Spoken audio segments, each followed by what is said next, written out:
Well, welcome everyone to the Kent School Board work session.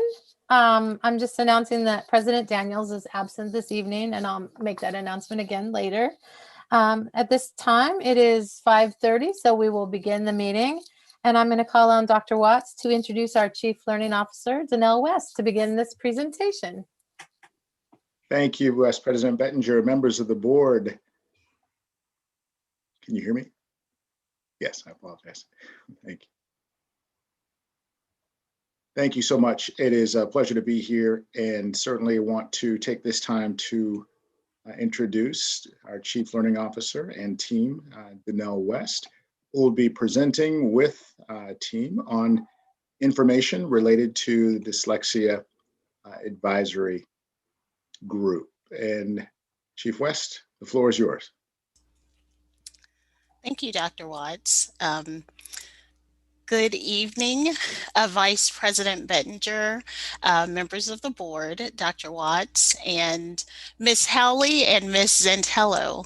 I am really excited to have the opportunity to welcome members of our KSD Teaching and Learning internal team, in addition to members of our Dyslexia Advisory Group. So joining us this evening for our presentation is Cynthia Green, our Executive Director of Teaching and Learning, Kristen Heineman, who is a coach at Martin Sortune Elementary School, Veronica Smith-Kazum, who is a KSD parent and community member, and Suzanne Ender, a reading specialist and community member who's been a part of this work for quite some time.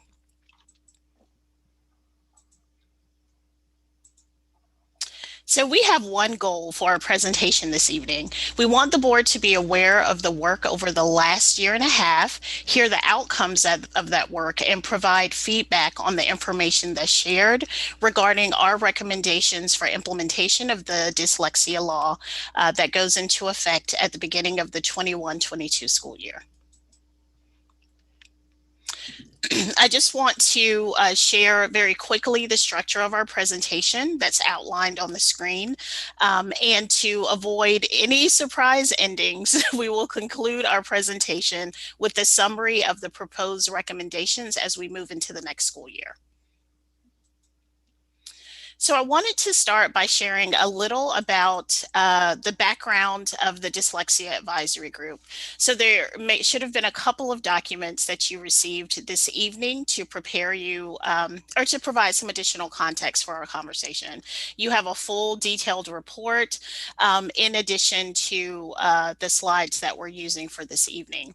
So the KSD Dyslexia Advisory Group came together for the first time in the fall of the 1920 school year. This group was made up of a range of stakeholders. We had teachers, guest teachers, paraeducators, building administrators, parents, community members, central administration staff members, in addition to some university partners. With a shared commitment to supporting all students in KSD and individual experiences from our advisory group members with supporting family members with or living with dyslexia, this team formed, stormed, and normed to develop a comprehensive recommendation for implementation in KSD. So I want to publicly thank and acknowledge the incredible work of this team. We started as a larger group, then as time went on, we ended with a smaller group, but as still a very diverse representative of perspectives, and deep knowledge was a true gift for planning this work. The full list of advisory members is included in the report that I shared with you earlier this evening.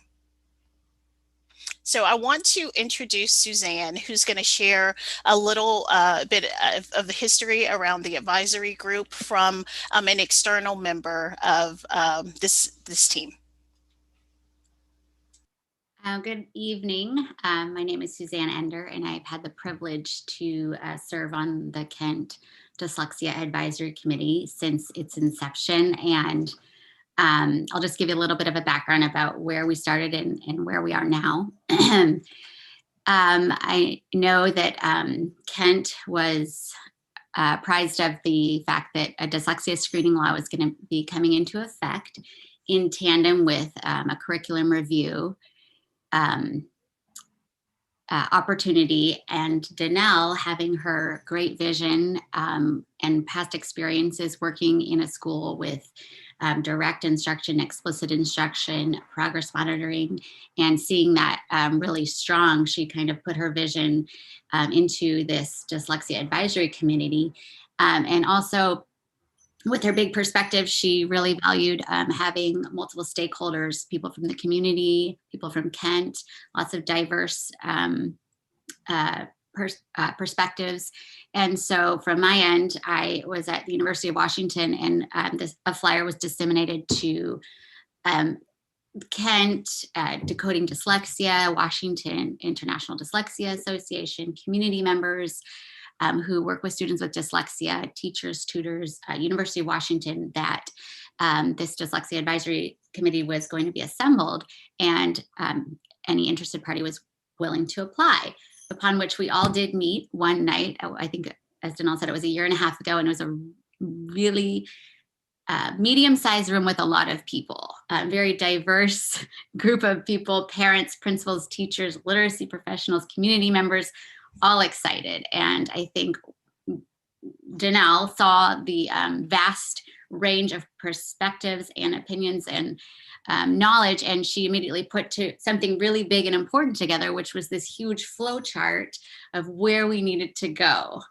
every month. And it was pretty strategic and visionary, and we knew we were going. We had a goal, and then COVID hit. Yet, surprisingly, we still made it happen. We assembled and we followed the plan. In that strategic plan, we had basically 3 groups, really important groups. One group was focused on communication to families and teachers about dyslexia, misconceptions, resources, really important part of information to get out to the community. Another group in the committee was focused on really looking at screening tools, since the law is going to mandate that kindergarten and first grade through second grade must be screened for indicators that could lead to risk for dyslexia. Screening tools and vetting them and looking at them and comparing them was a really important committee. And the last committee was looking at evidence-based professional development resources to bring knowledge to Kent, and kind of a wide scope. So you've got some information. I know there were some board meeting update letters, newsletters and meetings. And by today, we are really proud to be able to present the product that our hard work and determination has put together. And so this is what you'll hear for the rest of the presentation. Group 1, you will see a list of recommendations and resources for family and community engagement and awareness around the law and dyslexia and expectations.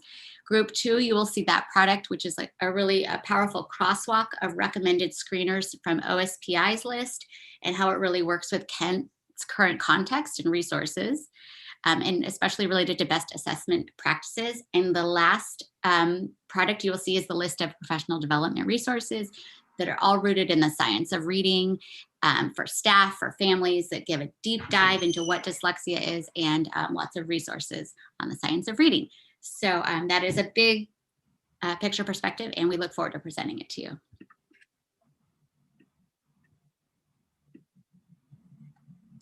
Thank you, Suzanne.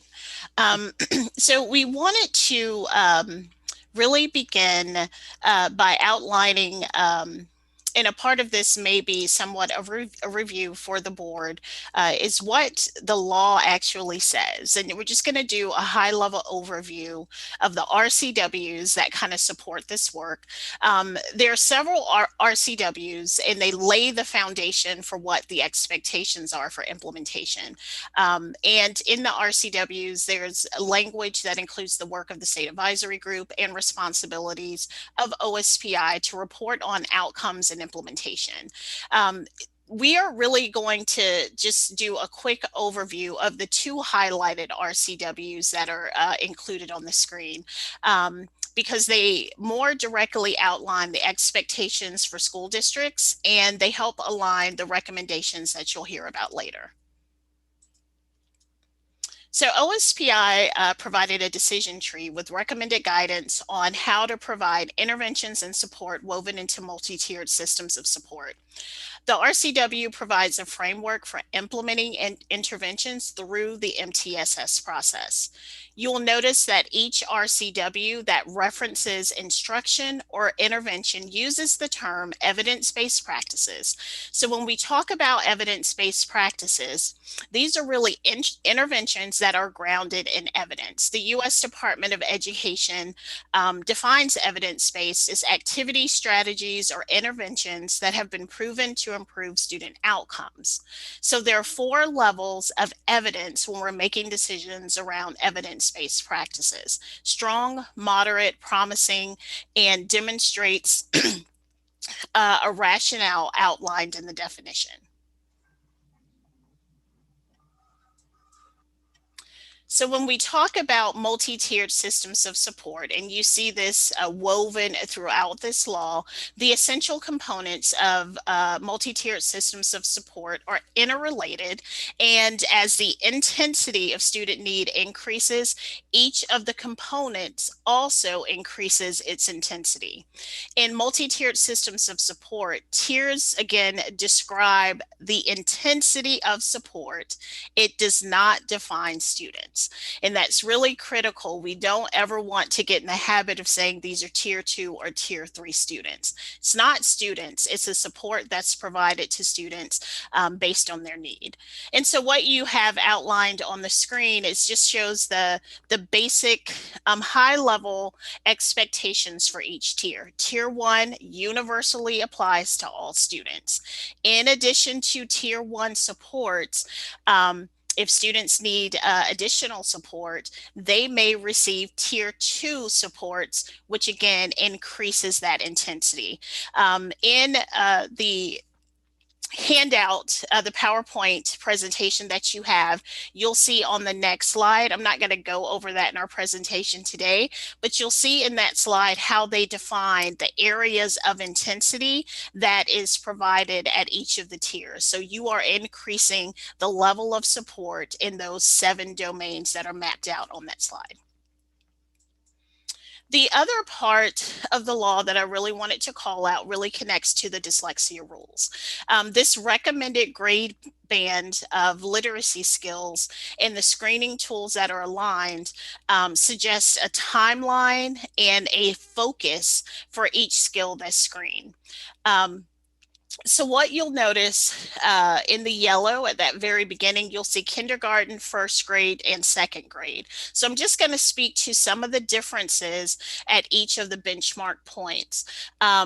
In the fall, everyone is still having their basic screener, which is common and similar to our practices right now. One of the things that you'll see different for kindergarten is that they are continuing with WAKIDS. They're not taking the same screener that 1st and 2nd grade students are taking. You'll also notice at 2nd grade, there is a separate RCW that requires all 2nd grade students to have an oral reading fluency assessment. So that's also called out in this assessment schedule. In between the assessments and the next sort of assessment window, there's progress monitoring that's happening and supports that's provided for students. What you'll notice, and these are a couple of new updates. What happens in the winter for kindergarten and 1st grade, in addition to the general screening assessments that they have to take, they also have to take a new assessment, which is called the Rapid Automized Naming Assessment. And this assessment happens in winter for our K-1 students. And what you'll notice in between the winter and spring assessments, again, continuing to progress monitor and provide interventions and support as needed. One of the things that's not represented on this slide is the state advisory group partnered with our English language learner department at the state, and they had an advisory group that provided some additional guidance for how this applies to our English language learners. And their recommendations are that our English language learner students will be administered the literacy screener in English, and that literacy screener is the WIDA assessment. So they aren't getting screened in this using the same assessment tools that are outlined for our other students. They're similar to how they've had the ELPA assessment previously. They're transitioning to the WIDA assessment, and that's the assessment that they will take.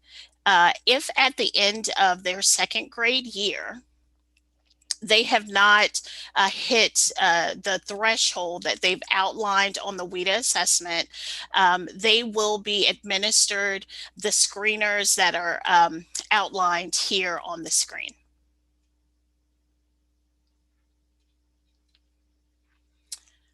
So we want to talk about the second sort of key piece of the legislation around dyslexia, and that's really around research and evidence-based practices. So I'm going to transition to Cynthia, who's going to talk us through these next pieces. Good evening, Vice President Bettinger, members of the board, Dr. Watts, Ms. Halley, and Ms. Santello. Pleased to be here with you tonight. I have the opportunity to take you through the process of how we teach reading, the essential components of reading instruction, as well as do a quick walk through some data, some winter benchmark data across our current assessments.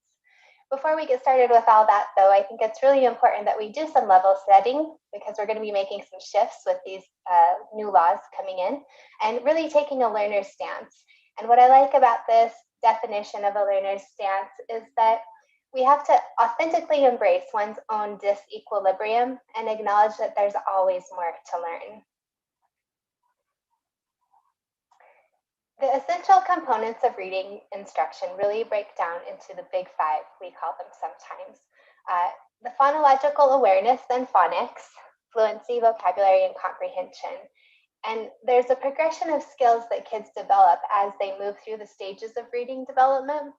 And the end goal really is that we have students that are fluent and that they comprehend what they read. We want fluent readers who read with automaticity. And so digging into what our kindergarten students are learning as readers, what that progression of skill is, and really looking at that foundational learning K2, which the law calls out, but making sure that we're bringing vocabulary and comprehension across all grades. And I'm going to show you a sequence of these skills, what it can look like. This comes from Dr. Louisa Moat's work. And what's really important to note as we look at this across grade levels, if you look at the bottom up, you see elements of the big five there, that progression, that these are emphasized at each grade level. So in kindergarten, you're looking at that phonological awareness and basic phonics, K through 1 basic phonics, but then if you notice advanced phonics and decoding, second grade through sixth grade and beyond. Some of the pieces with fluency and written expression, we had a robust conversation around this. So we might incorporate some of those pieces in kindergarten and first grade as well. This isn't saying that we can't do that, but it highlights overall as we're supporting our students to become strong readers and writers, areas that we're focusing in and what it looks like at each grade level. We've talked about this before, where we look at all the components of reading with the word recognition, that foundational literacy, and then language comprehension. When we have students that are struggling with reading in K2 grades, we often see struggle with word recognition, and students that may have indicators of dyslexia, we see a gap between word recognition and language comprehension. Typically, there are strengths in language comprehension, but deficits in word recognition. And it comes down to that decoding piece can be really difficult for a student that has indicators of dyslexia or is struggling with reading. And each area works together to increase automaticity to have those skilled readers that are comprehending. We've looked at this as well before, really tying into another way to look at the reading rope of what is typical reading ability and where we have difficulties and indicators of dyslexia, general reading disabilities, and then students that may be hyperlexic. So you see that same word recognition processes are poor, and language comprehension processes typically are stronger. And so paying attention to how we learn to read and where we may have difficulties in reading and how to assess that, how to instruct for that, really is the opportunity that we have as a system to make some shifts and improve how we're using instruction, assessment materials to support our students to have strong readers. All right, we're going to talk about some data now. So this gap analysis just is a quick visual of iReady data that shows tier data, and we're looking at grades K through 3 here.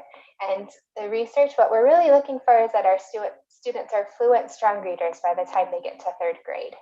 And so if you're showing that you are a student that is in tier 1, that means that you're working on grade level and you're progressing as expected.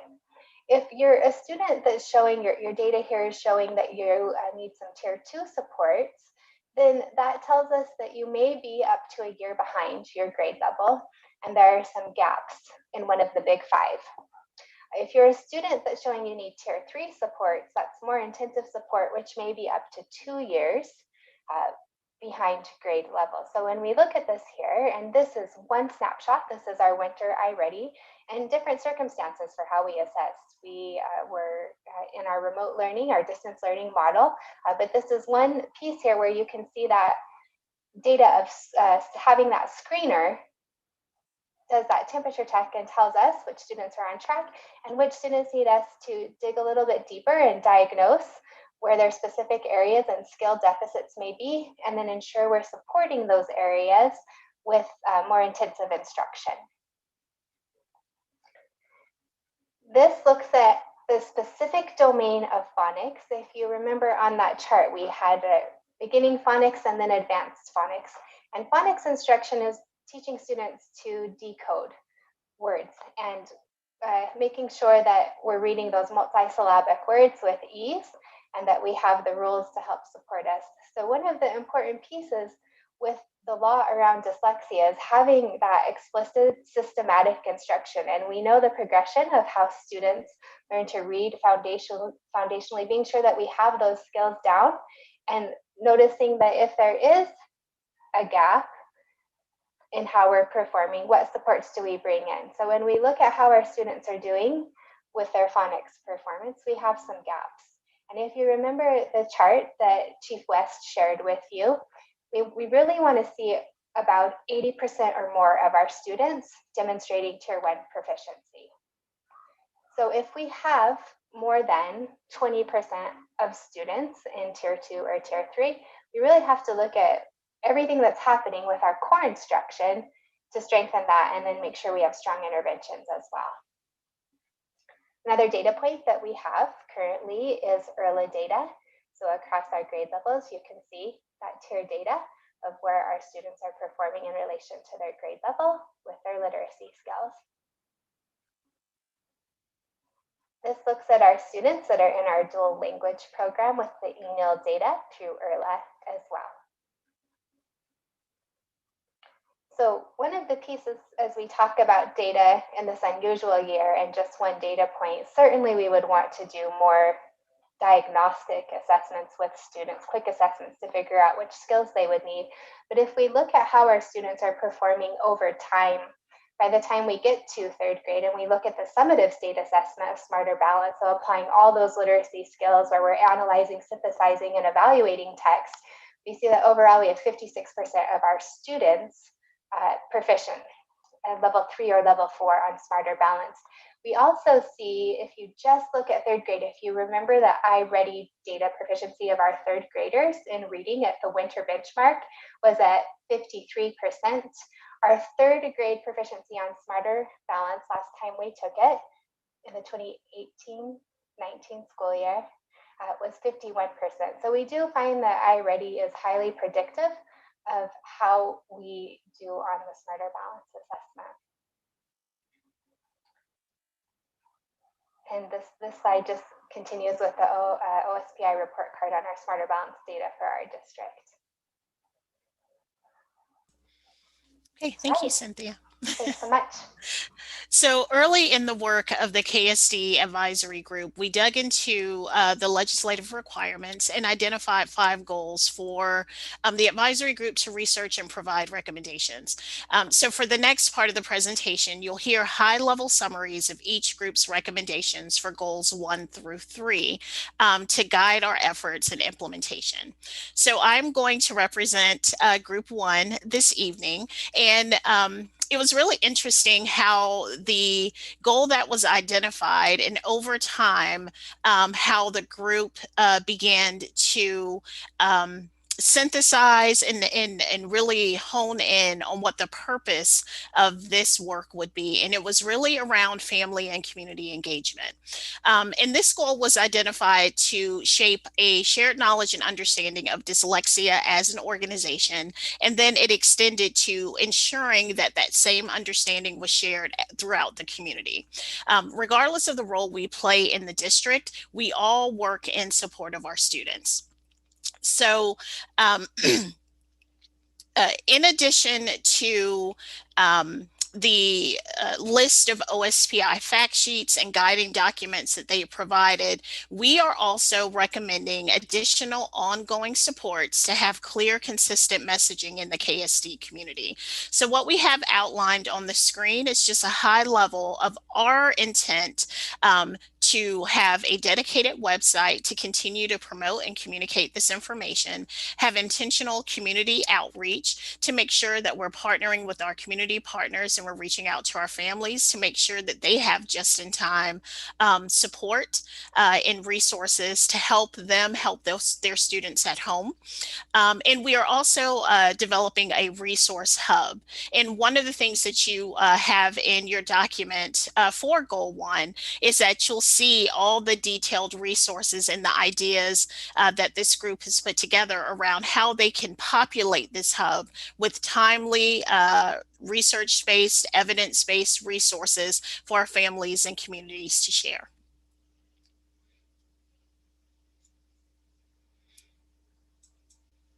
So I'm going to transition to Goal 2 and invite Kristen to share updates in the summary for the Goal 2 recommendations. Thank you, Chief West. My name is Kristen Heineman, and I am the literacy coach and ELL specialist at Martin Sortoon Elementary. And I'm here to talk to you, as stated, about goal number 2 in the group that we worked on. The focus of this goal was really to try to look specifically at the law as far as what were the requirements for the screener in order to identify at-risk students with looking at whether or not they had at-risk qualifications or indicators for dyslexia.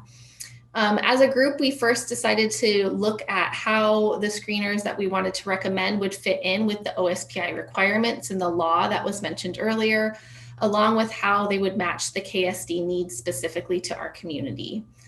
We looked specifically at the OSPI list of recommendation assessments first and looked at what which we know were already valid and reliable, and wanted to identify those risk factors.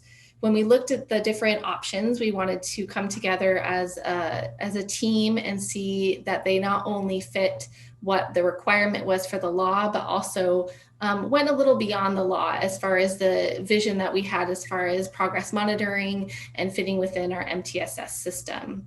If you remember back to the previous slides that showed that step ladder of different assessments that needed to be administered during the law, according to the law, we had to think about what was going to be given and how that would fit in with what was currently done within the Kent School District assessments. We had to look specifically at, was the data useful and helpful? Was the assessment one that could be easily administered? Along with what professional development was needed for the assessment, in addition to how it might fit in with current and future adopted curriculums. We wanted something that was flexible depending on what was adopted in the future. We thought a lot about how, what our beliefs were about assessment as a group. We felt that it needed to be something that was administered one-on-one to a child, so that teacher was able to evaluate the specific needs of that individual child, along with be able to gain some knowledge just through the observations of working with that child one-on-one. But we also knew that our model was kind of go slow to go fast. We had lots of ambitions as far as what we would like to see, but we had to come back to reality and think about what was going to be what an assessment that was going to be usable, that was going to be easily supported by teachers, and one that could give us still the data that we needed. So as we were looking at the different assessments, this is kind of our recommendation to you from our group about what we were looking at. So we know currently within the Kent School District, we use the iReady assessment, K and beyond, I should say. And iReady actually is an approved screener through OSPI. And so OSPI has gone through their process of vetting that it's both valid and reliable. But knowing that, our belief was that we wanted to make sure that it was an assessment that a teacher could actually give and have students produce those sounds, those phonological awareness, and things that were mentioned earlier about reading development. We decided that it would be best, though, for next year to be able to administer the iReady assessment as a recommendation, but knowing that we're heading forth to get an assessment that we feel like might give more data that can be used within our KSD educators. And so we're going to also want to recommend and offer the ability for schools to pilot and try out the DIBELS-8 Amplify screener, which is another one that was recommended, which will allow for a more diagnostic tool and progress monitoring with a one-on-one setting with the teacher. In addition, as was mentioned earlier, the oral reading fluency assessment is also a requirement, but there is one available offline through iReady, which could be a recommendation as well for next year. And then, of course, there's that rapid automatic naming assessment that was mentioned as well within that step stool, those steps that were mentioned for K and 1. And that really has been vetted as an evidence-based to indicate risk factors for dyslexia. And so that will also be something that's required as well. As far as supports for next year, because we already know, and educators within our school district already know how to administer the iReady testing, that itself will not require any support for next year, but they may need some support with using the offline oral fluency assessment. In addition, though, we would like to offer some professional development and recommend some professional development for our schools that want to voluntarily try out the DIBELS-8 amplifying, knowing that that might be a place that we are ending up the following year. And then, of course, the RAN assessment is brand new to most of our K and 1 teachers that need to administer that. So professional development will be needed for that assessment as well. But looking ahead, we know that DIBELS-8 and Amplify, after we listened to presentations about, really was the tool that we as a group decided that we would like to recommend to be used the following year, along with their oral reading assessment that goes with it, and then of course the RAN assessment as well. So support will be needed the following year to get all elementary school educators trained on how to administer this assessment, in order to use it within our MTSS system to help support students as they develop in their reading, and to be monitored to make sure that we are catching students who have those indicators of dyslexia and are able to give them the intervention and the support that they need. So all of that is our recommendations for not only just next year, but also the following year and into the future.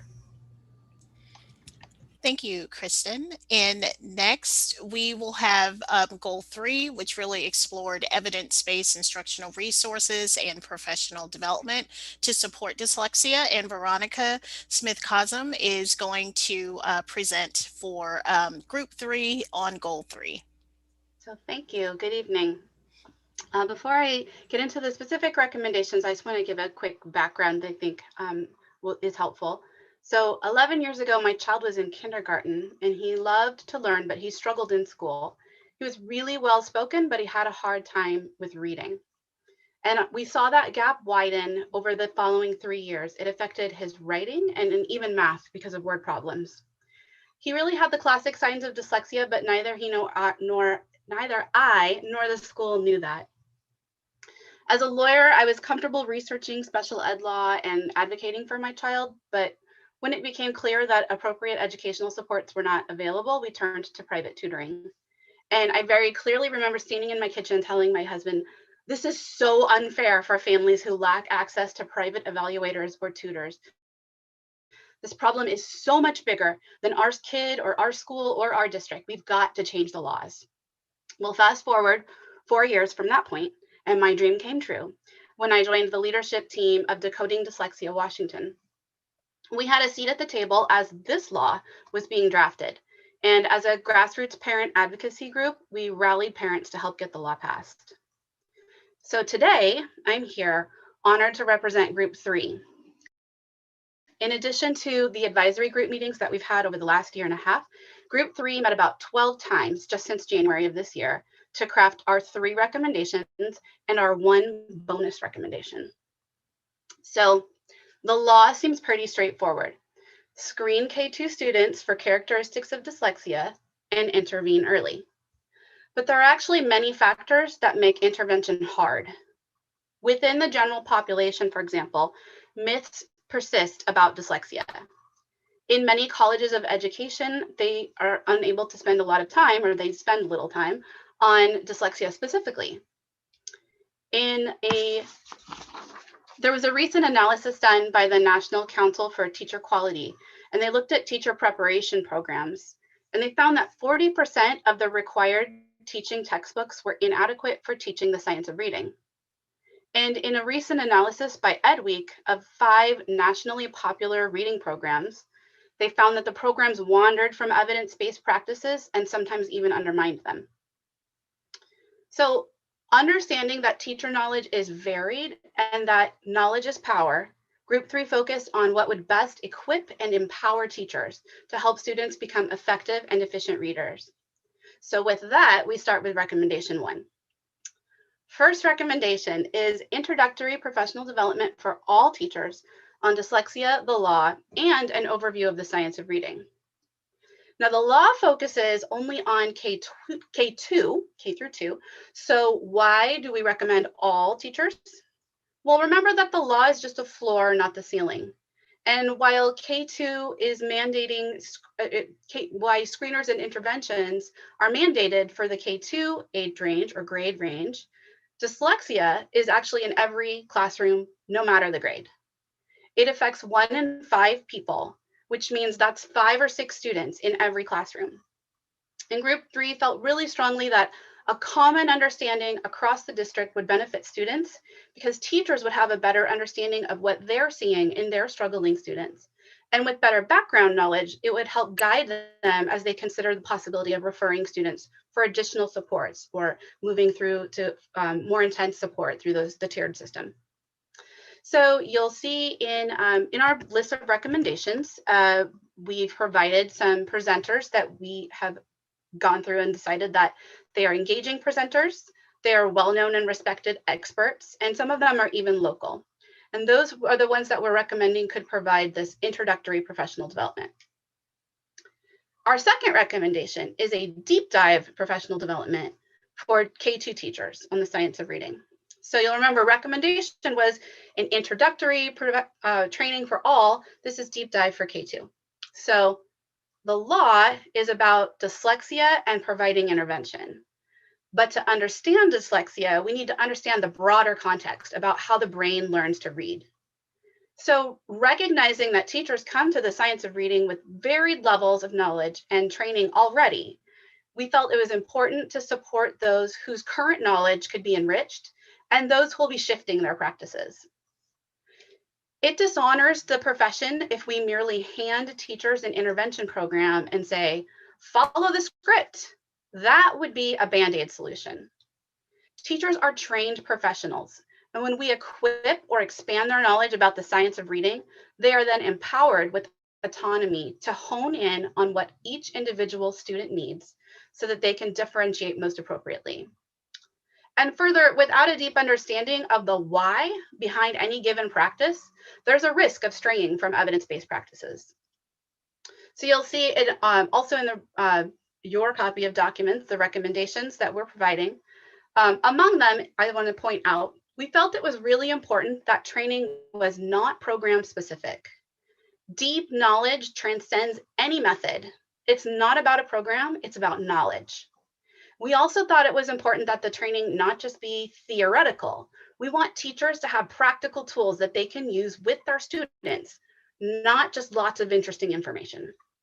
And we also felt it was really important that their training is not just recorded or click through modules, because humans learn better from other humans, especially when they're given the opportunity to ask questions and practice and collaborate. Now, we want to give another important caution with professional development. This cannot just be one and done. Of all people, teachers are lifelong learners. So professional development needs to be ongoing with a plan for onboarding. And one important last side note for this recommendation, when we say teachers, we really also mean teachers, paraeducators, and other staff, including special ed teachers, principals, and school psychologists. Next, moving on to recommendation 3. So this is science of reading based resources. Now, once the teachers are empowered with deep or deeper knowledge about how the brain most effectively learns to read, teachers have the expertise they need to select really useful resources to support their classroom. There's actually a lot out there. So Group 3 has provided a starting list, non-exhaustive, of some helpful resources. And these are just resources, not a whole curriculum, because we're not the curriculum committee, but there are some really great supplemental materials there. And you'll find that list in our appendix, in the recommendation, in the appendix. I think it's an appendix in your documents there. That includes things like games, songs, and other multisensory methods or materials that will help students learn letter sounds, practice fluency, and improve their comprehension. Lastly, we have recommendation number 4, which is a bonus. It's tools for evaluating reading curricula. So all of this time, this whole evening, we've been talking about intervention, right? Tiers 2 and 3, those upper tiers of that pyramid, if you remember. But remember, if we see a lot of students needing intervention, then we need to step back and reflect on what we're doing in tier 1 or core instruction. Now, that's not us, but we got really excited about thinking ahead to that. And we just kept coming across these great resources we didn't want to lose. So we put that together in this set of recommendation 4. And that is an evidence-based framework as to pass along to the curriculum committee as they begin their work. And that's in recommendations in the appendix or in your documents there. That includes a rubric to evaluate current ELA curriculum in light of the science of reading, and then several tools that evaluate potential new curriculum in that same light. And we looked to experts, right? We're not really the experts. We come from a great background. We've got a lot of great information, and we did a great job pulling this together. But we are not the experts. But we looked to experts like the International Dyslexia Association. They've got the Knowledge and Practice Standards for Teachers of Reading. Great document full of really solid information, as well as the Reading League, which has a really great red flag, green flag things to look for when you're evaluating curriculum, among others. So Group 3's recommendations can be summed up in 2 words: support teachers. You can look to some state funding, like the LAP money that's actually still available, even with the recent change to the funding in the last legislative session. I know last I heard OSPI was trying to get money specifically to implement this law. We can look to that, but we also need to prepare to invest. Adequate funding will be critical to our success, not just to meet the requirements of the law, but to improve student literacy skills, which significantly affects their success in adulthood. Kent can become statewide leaders in preparing students for their futures if we make reading a top priority by choosing to invest in immediate and ongoing professional development, in resources, including staff trained in intervention, in curricula based in the science of reading. And with that, I close my portion here. I thank you for your time and the opportunity to share Group 3's work. Thank you, Veronica. So as promised, I am going to kind of talk through high level how we've taken the recommendations from the advisory group and really explore what implementation would look like. In alignment with OSPI's guidance, we will formalize our MTSS structure to support implementation. And we need to note so we're all aware that we have some pretty, I think, ambitious recommendations for how we're going to move forward with this work. And this will include and require some conversations with our labor partners about how we bring this into fruition. So if you want to look at some this full chart of the recommendations, I believe it begins on page 49 of your report.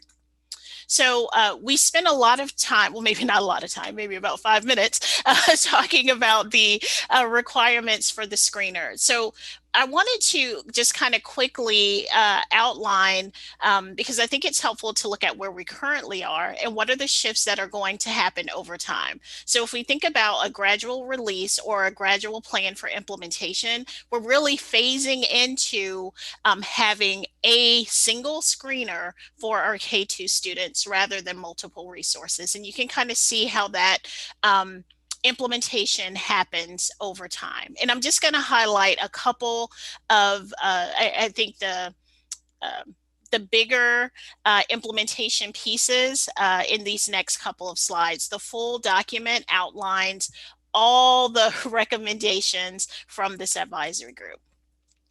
In terms of curriculum, we currently have Journeys and ERLA for our K-2 curriculum, whether it's core or our intervention curriculum. What we're looking at for next school year is really zooming in and honing in to the phonics pieces that are outlined in Journeys and their explicit resources and instructional tools that are included with our Journeys curriculum. Because we are launching a new curriculum review process beginning next year, we also want to include options for our staff to continue to use our district curriculum. In the 22-23 school year, we will implement our newly adopted curriculum that will support the work that we're doing with dyslexia. So if we think about our instructional model, in where the pie chart that has our current model, you can kind of see how our literacy block is broken up in the amount of time and focus that's outlined in each of those blocks of time. There are shifts in our proposed instructional model because we are increasing our focus on explicit phonics instruction. You will see increased time for phonics, fluency, and phonemic awareness. We are also targeting our small group and independent practice during reading instruction to make sure we continue to pull through the elements from that explicit phonics instruction. And you'll also notice that because we are making shifts, we took the liberty to pull out and call out an explicit block for writing instruction for our K-2 students. The last component we wanted to outline are the expectations for professional development. We recognize this work will require shifts in practice across our system. And in order to support with fidelity, we have outlined our goals for required and recommended professional development K-12. We can't simply ask our principals and teachers to use these tools and administer screening assessments. We need to create a structure that allows our educators to understand the law and the expectations, deepen their own learning, explore the research, and make meaning for what this new law means for teaching and learning. We know curriculum and resources change over time, but we need to have a common understanding of the stages of reading development, different types of assessment, and how to plan and organize explicit instruction. And that's going to be the key to improving outcomes for all of our students. In closing, I want to just kind of share, you know, it's important to not just hear all the buzzwords and jargon around this new law. We have high expectations for every student in KSD, and we need to plan for them. We need to meet them where they are, and we need to fill them up with rigorous, relevant instruction that opens doors for a lifetime of possibilities. And that can't happen if we miss the opportunity to equip our students students with the knowledge and skills foundational to their success, and that's becoming skilled readers. This ends our overview of the recommendations from the advisory group and our plan to implement those recommendations. Again, you have a very detailed resource that I'm sure you're going to read tonight before you go to bed that outlines the full recommendations from the advisory group with those resources in addition to the projected budget. That's just sort of our draft document, and we're planning to do some more work and finalize that to share publicly with our community and with our internal staff as well. So I wanted to close by formally thanking my co-presenters this evening. And I also wanted to call out Kimberly Wigginton, who provided the template for that draft report to kind of help me be able to pull that together in with ease. So thank you all. Thanks to the board for listening and engaging in our presentation this evening. And we'll turn it over to you for questions. And we did have questions or compliments, but we'll just go with questions or whatever moves you. Thank you. Questions and compliments, so that works. I do want to compliment the Dyslexia Advisory Group for the very detailed reports. I already looked through them, the very detailed reports. I appreciate looking at those. And I also appreciate, Director West, you saying that the MTSS defines supports, not students. I always love hearing that. Our students are not numbers, they're not labels, they are people, and the supports are there to support the students. I always love to hear that. Couple questions that I have, and again, I don't need these now. You can send these to me later, or if you have the answers. It's just like who's doing the assessments, and how much time will it take? My concern is K1 teachers have a lot of assessments that they're doing. Like, how is this going to fit into what they're already doing? And Kristen, if you want to jump in, or anyone from the group, feel free. But that was one of the crucial kind of considerations when we looked at assessments. What's going to be comprehensive enough to kind of encompass all of the pieces that need to be included in this process? Now, OSPI, they still require WCAGs, so that's not going away. But what we need to do is really begin to streamline. And I think a part of their decision process was really looking at, the list of OSPI documents that's in that document. You'll see like their recommended screeners document. And in there, they actually helped us in kind of identifying what vendors we wanted to actually reach out to, because it outlines specifically how much time it takes to administer each of these assessments. So once we sort of transition to the DIBELS assessment, the amount of time to do the screening and progress monitoring pieces of that is relatively short. Now, who's going to do it needs to be a certified teacher who's administering those assessments. And we have some ideas that I think might be premature to share right now about how we can begin to organize and provide support to schools to help with implementation. Awesome. And I have one more question about the PD for all teachers. While I appreciate the list of vendors of people that we can pay to come do the trainings, or the free ones I saw that were there too, I'm wondering about the logistics of training all educators for anything. So when I heard that, I was like, oh, that seems complex. But also, like, I don't believe in paying vendors when we have so many knowledgeable teachers in this district, so many knowledgeable staff here, and a great professional development department that could put things together. So that was just something I was thinking of. Maybe it's not even a question, it's just a thought slash wondering. So thank you very much for your time. Yeah, so I just want to respond to that by saying, like any organization has to have a plan for developing internal capacity.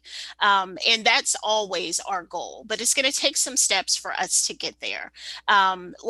Just with the outreach and the folks who joined this advisory group, we have some pretty skilled and knowledgeable folks, not just within our internal system, but also in our community and our parents. So I I want to take advantage of leveraging that expertise. And I also recognize like the scope of what we need to do and the amount of time. And sometimes it's, I'm not going to say easier, but maybe a strategic move to partner with the outside vendor to kind of help us organize and lead some of those pieces.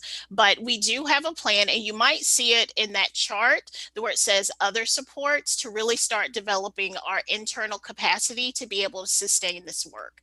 Any implementation that's one and done is not implementation. It's not sustainable. So that's our ultimate goal. Thank you so much. I'd just like to, first of all, I'd like to thank everybody who collaborated in this. And I think it's great that we had community input and partners that stepped up to do this work. I think that's very helpful. I also had the chance before the pandemic to visit Pine Tree Elementary, and the principal there has done some, to me, has some model work that she's done there in dyslexia that's pretty amazing and pretty good results and stuff that she had. So I want us to closely, keep looking at that program there. And I have a question that's kind of out of the scope of K through 12. My little granddaughter started reading at 3. I mean, not really well, but I mean, she started her process.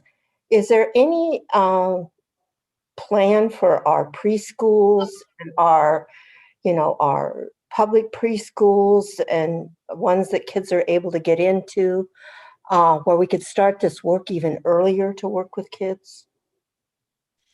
So yes, another part of the work that we are engaging in teaching and learning right now, we've always had that math professional development and outreach that happens with our regional or area preschools, and in addition to our preschool programs within Kent. And that's been ongoing for a couple of years now. One of the things that we are doing, particularly for our early childhood special education programs, is looking to engage in a full curriculum review and adoption for those programs as well. So we are starting to look more strategically and plan for our preschool programs. I'll put this out in the universe, and hopefully I won't get, it won't come back to bite me, but we should always be planning ahead for how do we grow our own preschool programs within KSD. So that is our ultimate goal. Those conversations are happening. We're just not there yet. And I had just one last question, and it's because I don't have a lot of knowledge in the field. If I were a parent, would there be any signs of my child that I could notice that this would be detected when they're little? I'm just curious. So I'm going to let Veronica answer that. Yes. Yes, you can actually identify characteristics of the potential for dyslexia or being at risk for dyslexia as young as preschool. So I appreciate your question about preschool, actually, not because we want to produce readers yet, right, at 3 and 4 years old, although there are kids that just does happen, right? But because there are really important foundational skills that need to happen in that age range, in that time frame. And so, but yes, there are, if a parent right now were listening and wanted to know more, I would say try understood.org or Dr. Shaywitz at Yale University. They would both have really good resources for the types of things you would look for. I could go on and on, but they were supposed to end now. But yes, you can absolutely. And I just want to be really clear. It's not, oh, my 3-year-old can't read the cereal box. That doesn't mean your kid has dyslexia. Or, oh, my kid is reversing B and D still at age 5. That doesn't mean your kid has dyslexia. That kind of goes back to what I was mentioning about myths about dyslexia. It's also not, oh, the words are moving and floating on the page. That's not dyslexia. That's a potentially different issue, but that's not dyslexia either. What we're looking for really comes down to that phonological awareness piece, which has to do with the sounds of language. So when I say to you cat, That's actually 3 sounds, k, at, right? And so what we want to do with kids in that preschool age is spend lots of time. This is the wisdom of nursery rhymes, right? When you think about words that rhyme or words that use or stories that have alliteration, we do those things with kids for a reason, because we're trying to develop that piece of taking the language, spoken language, which is natural, and tying it in ultimately, eventually, when we get to reading. That's the phonics part, when we're adding the sounds to the actual letters that make up words. So there's a whole lot of exciting, really exciting things that can happen at those younger ages. And if it hasn't happened, if they come to us right walking in the door and they haven't had that, that's what we'll be ready to do with them at the kindergarten levels. It's lots of really exciting stuff. Good questions. Thank you. Thank you for presenting. This is really important, and I know the group has been working a long time on this. I am especially happy to hear about the K through 12 PD, particularly because there were parents who were asking about what about my children who are already in this sphere, and what sort of awareness are we providing to our educators? And I wonder about the whole progress monitoring in that sense. How do we look at not just K through 2, but as they move on to different grades, how do we start progress monitoring that? And how do we look at, the educators who have been trained and I haven't looked at the budget and all of that. And so I do have concerns about long-term sustainability if we're looking at it in a comprehensive way. So I know it's 6:30 now, so I'll stop there, but I'd love to hear more. Yes. Yeah, unfortunately it is 6:30 and we have to move on to an executive session. Thank you everyone who presented. I just posted that I hope there's time to ask more questions later. So thank you very much. This was really informative. At this time, we will be adjourning for a executive session. So we're going to adjourn to the executive session to discuss with legal counsel representing the district litigation or potential litigation to which the district is likely to become a party. So again, thank you everyone, and hopefully we'll get to talk some more.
Hello, everyone. It's 7 p.m., so I'm going to call the regular meeting to order.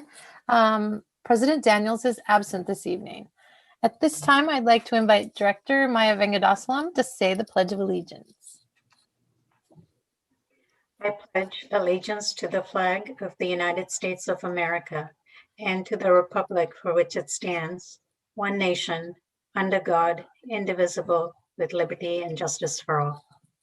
Thank you. And again, welcome everyone to the meeting, streaming with us live tonight, and those who watch it later. I know people do that as well. All right, I'm going to read the land acknowledgement. We acknowledge we are gathered upon the ancestral lands of the Muckleshoot Indian tribe, who historically lived throughout the area between the Cascade Mountains and Puget Sound. Now I'd like to again share something that we share at every meeting. This is a meeting of the Kent School District Board, which is held in public to comply with the Open Public Meetings Act. There is a process for audience participation. The purpose of board meetings is for the board to conduct its business in public. During the meeting, the board will listen to but not respond to comments from the audience. Those wishing to comment must complete the online form as indicated on the district website and in BoardDocs. Tonight, there will be 2 periods where public comment will be heard, at the beginning of the meeting and at the ending of the meeting. Questions raised through submitted public comment addressing an issue may require further investigation, and staff will contact you for follow-up. If you indicated a desire to speak to a specific agenda item, your comment will be read at that point and that portion of the agenda. General comments tonight will be read during the audience communication sections of the agenda. All right, now I will ask, Dr. Watts, are there any changes to the agenda? Thank you, Vice President Benjer. There has been one change made to tonight's agenda. All right, and that is a supplemental personnel report added to the consent agenda? That is correct. All right, I will hear a motion to add the supplemental personnel report to the agenda. Move that we add the supplemental personnel report to the agenda. Second. Any discussion? All right, I'll take a vote. All those in favor, raise your right hand and say aye. Aye. Aye. All those opposed? Any abstentions? All right, a motion has been made and carried. Motion passes. All right, Ms. Zantello, are there any comments from the audience? Good evening, Vice President Bettinger, members of the board, Dr. Watts and Ms. Howley. Yes, there are 4 comments, all general, none relating to any specific item on the agenda. I'll begin with the first comment from Maria Geisar. I'm a concerned parent with 2 students at Kentwood High School. I'm concerned that teachers were given the option to remain online, and students that chose to return to in-person are pretty much having to get instruction online from teachers that chose not to return to school. When I completed the survey for hybrid in-person, I thought my kids would all be getting instruction directly from teachers. I feel that this is a waste of time and my kids could have just remained online. The support being offered to students varies by their teachers, and with some teachers being very unresponsive. I sure hope that teachers all go in person this coming school year, 2021-2022. Please confirm what is being done about that. Another concern I have is not getting adequate information if seniors will be having an actual graduation. I have a senior at Kentwood High School that has been waiting to hear more on her being able to have a graduation so that family can attend. Every other activity has resumed, and other districts like Seattle are having graduations. I would like to know the reason for why Kentwood can't hold a graduation for their seniors. The second comment was submitted by Allie Haish. I am a senior at Kent Ridge, a place I have loved spending 4 years at and would not want to do it any other way. I have seen graduations from my friends to my siblings and imagined walking across that stage one day, planning on which lifelong friend I would ask to be my walking partner. Sadly, that has been stripped away from us this year, and I will not even be able to see my friends graduate. I will have to watch it from the likes of Snapchat and Instagram, people who I have went to school with for 6 years, and all I get to see from our biggest day in those 6 years is a picture. Our district has done some great things, starting in-person school, which has felt very safe, and students and teachers are complying to safety rules. Sports have also been successful in their return, where once again, the students have been very responsible and cautious. With so many people able to start getting vaccinated, along with in-person school and sports being played, it makes me and my peers ask why we are still having a drive-through graduation. This does not seem to be a problem for districts in our area anymore, as they have all made changes to adapt to the stage of the pandemic we are in. Those districts being Auburn, held at Auburn Memorial Stadium; Highline, who like Kent had plans on using Shower Center, but now will use Highline Memorial Stadium. Renton School District will be using Renton Memorial Stadium. Seattle School District using Memorial Stadium in Seattle. Tacoma District will be hosting at Mount Tahoma's Outdoor Stadium. Lake Washington School District will be using T-Mobile Park. Sumner and Bonnie Lake School District will be using Cheney Stadium. Issaquah School District will also be using T-Mobile Park. These school districts have made efforts to put a plan in place that truly is a celebration of the students. It is hard to sit back and watch district after district make the change to an in-person graduation. Meanwhile, it feels like Kent's laziness is shining bright right now, and it feels like the people at the top do not care about our success as students and young leaders. I believe we can use the district's French field within our own district.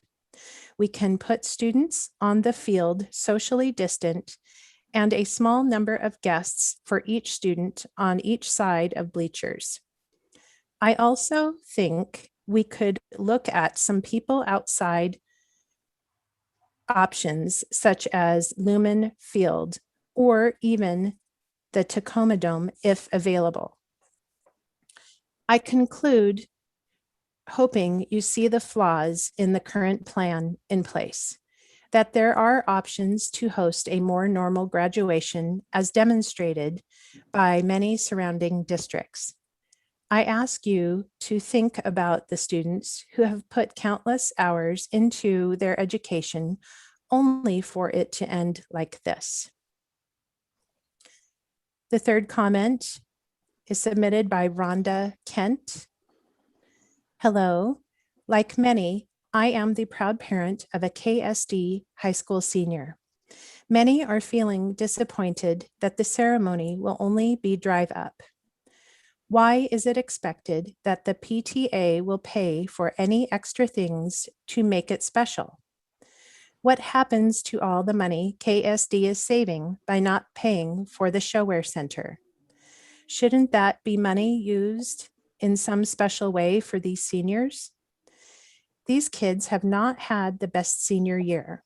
Please let us know what is being done with all the money saved by not paying for a graduation ceremony. The last comment for the evening was submitted by Rihanna Liang. I have been very frustrated with the complaint process. I understand that it has taken a year for the board to update the 4220 policy. I had to seek external help to file an official complaint, which is open. Even then, the principal is not using the updated complaint process that was passed in April 2021.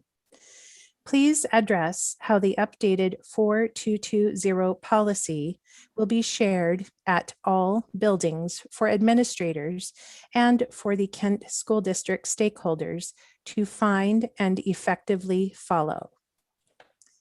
That concludes the comments for this evening. Thank you very much. All right, then next on our agenda is 3.0, the superintendent report. So I'm going to call on Superintendent Dr. Calvin J. Watts to give his report, please. Thank you.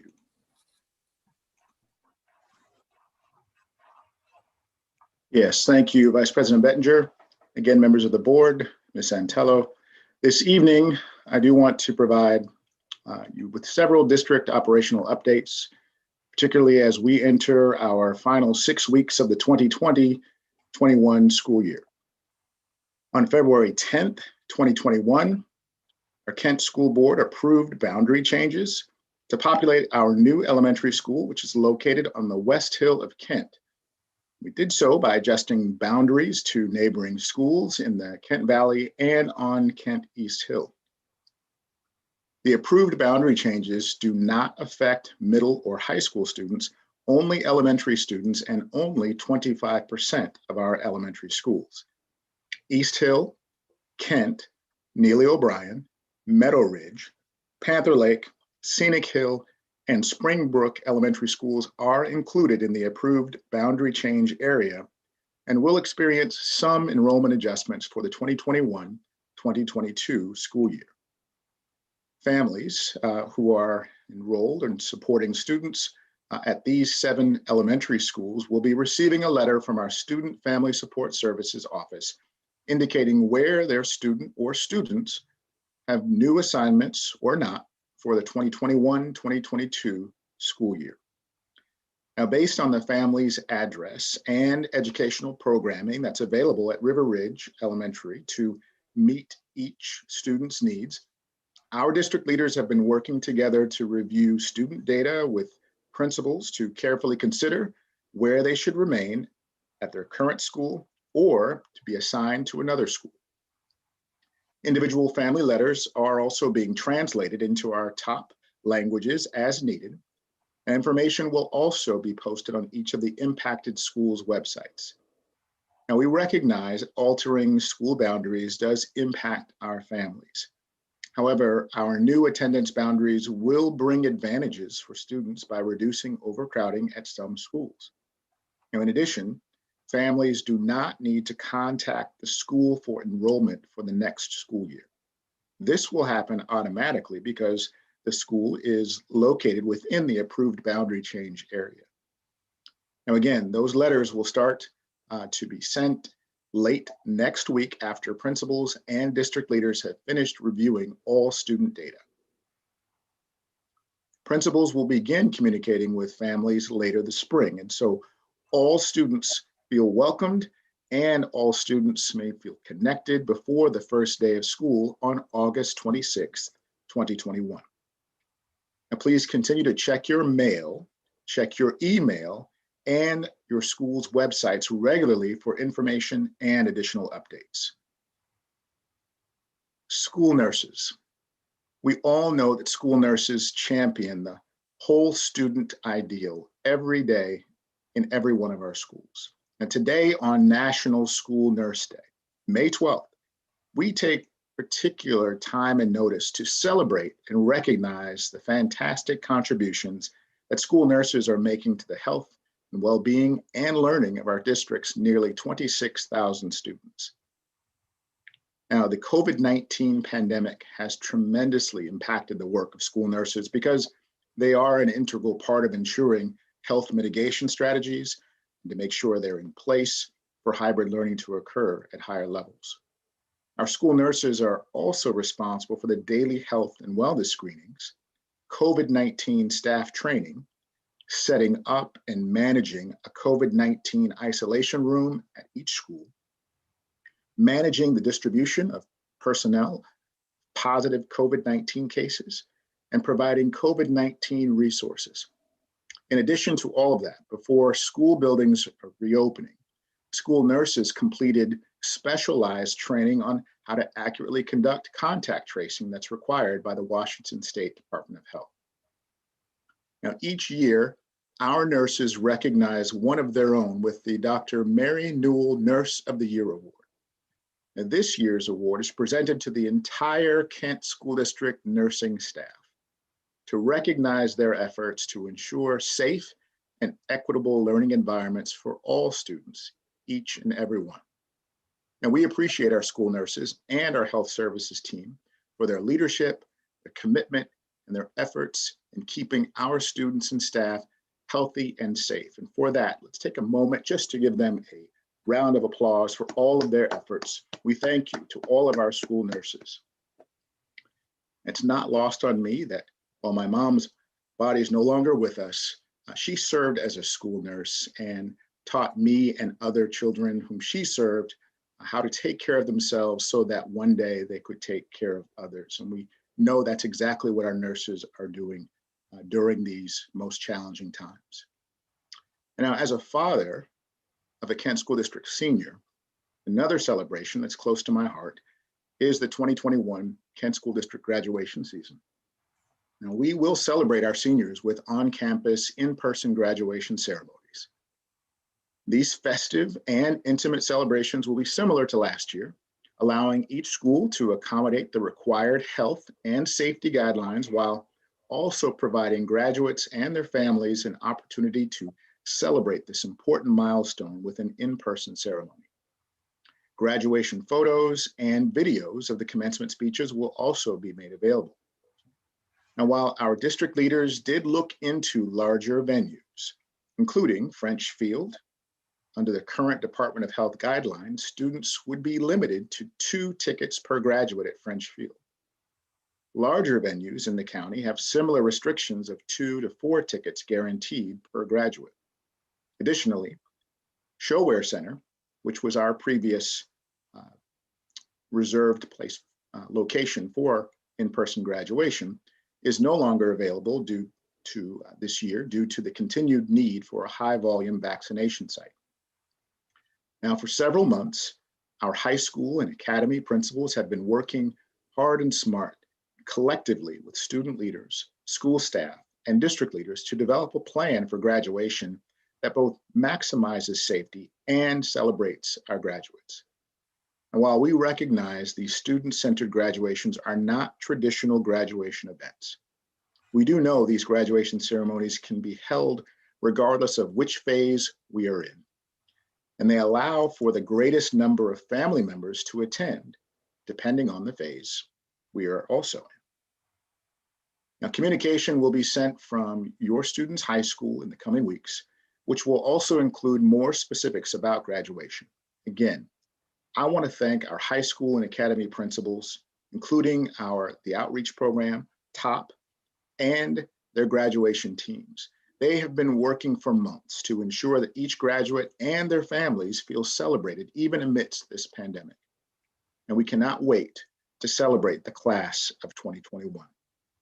And finally, at our April 28th board meeting, I provided information about our student and staff COVID cases since reopening buildings in April.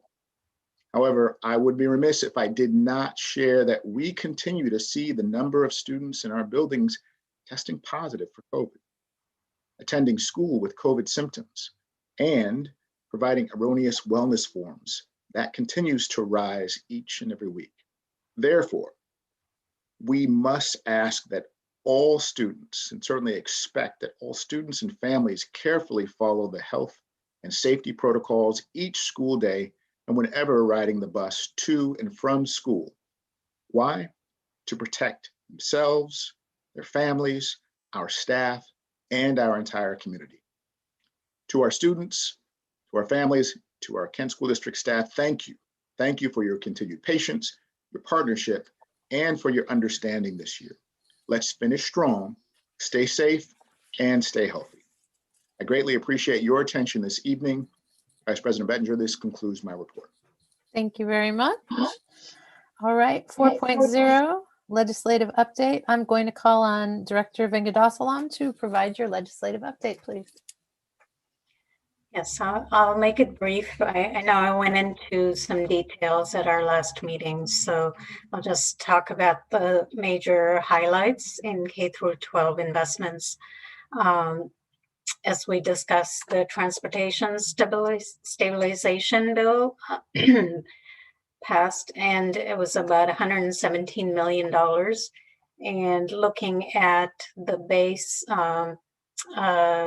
enrollment numbers from 2019-2020 allocation, looking at that and working from there for the year 2020 to 2021 and then 2021 to 2022, looking at either the lesser of the district's 19-20 funding level or the calculated amount for 2021-2022.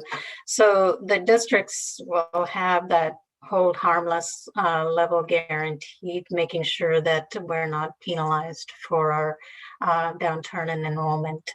So that is about 117 million. The MSOC cost rate for technology, 23.5 million. School counselors, we talked a little bit about that, 51.6 million from 2021 to 2023. And then 137 million from 2023 to 2025. Transition supports for students with disabilities, about 17 million. And then Representative Berg, school board director from Everett, put out the elimination of school lunch co-pays for $8.9 million. That also has been signed into law. And then paraeducator training program for about 14.8 million, and the expansion of the regional school nurse corps for 14.8 million in 2021-2023. Those were some of the key major K through 12 investments. And I guess I will sort of close by talking about the legislative proposals that we are starting up again for WASDA. Position proposals, they are due in 2 days on the 14th. And again, there will be proposals submitted for new and amended permanent and legislative positions. And so it's really important to hear our voice and let WASDA know that we're where we're working on. And so I think we have that. No, and not I think I know we have a discussion coming up, 7.01, on a proposal that some of the school board directors have submitted. And that is up for discussion. So that's all I have for tonight. Thank you. Thank you very much. We will move on to 5.0 recognitions. The first proclamation for National School Nurse Day. So I'm going to call on Dr. Watts to read the proclamation, please.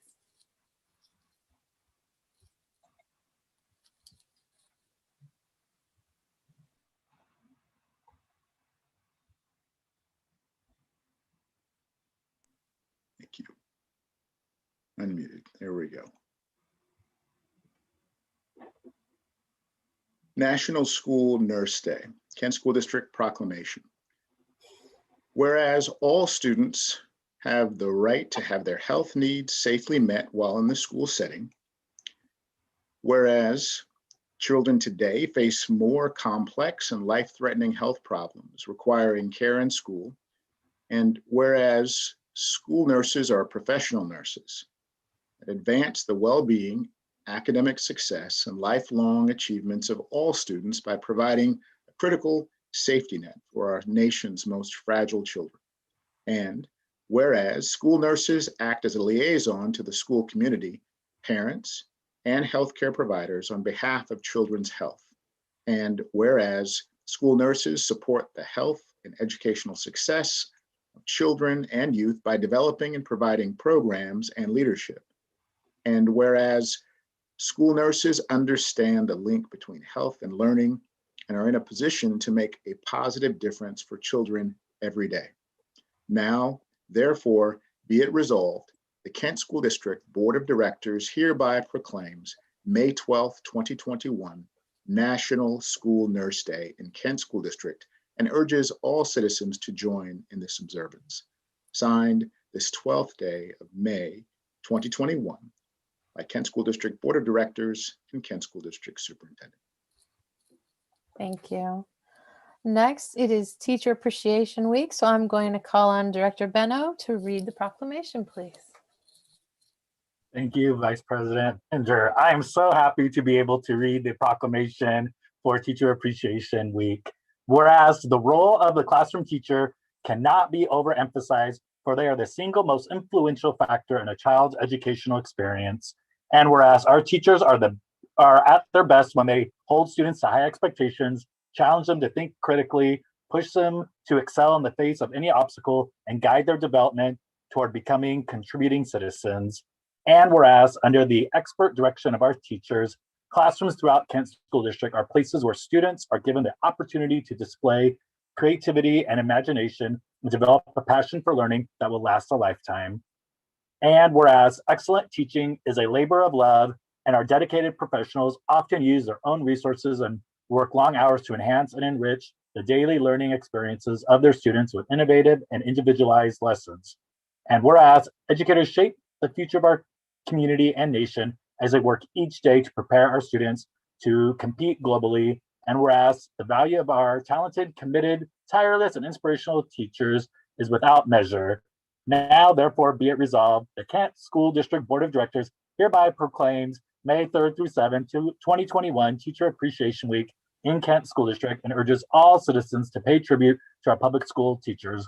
Signed this 12th day of May, 2021 by the Board of Directors and Dr. Watts.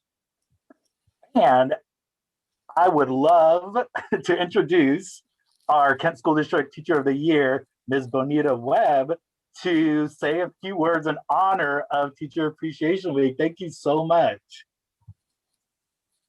Good evening. It is an honor to be speaking on behalf of the Kent School District teachers to wrap up Teacher Appreciation Week. It has been a hard year this year, and our teachers have met the challenge of instructing in a way that we have never done before. I know that we have all spent hours on our lessons to make them accessible to all our students. Moving into hybrid teaching has been another challenge, with many of us teaching both remote and in-person students simultaneously. I have been in awe of the way in which our teaching staff has made this shift. They are all amazing.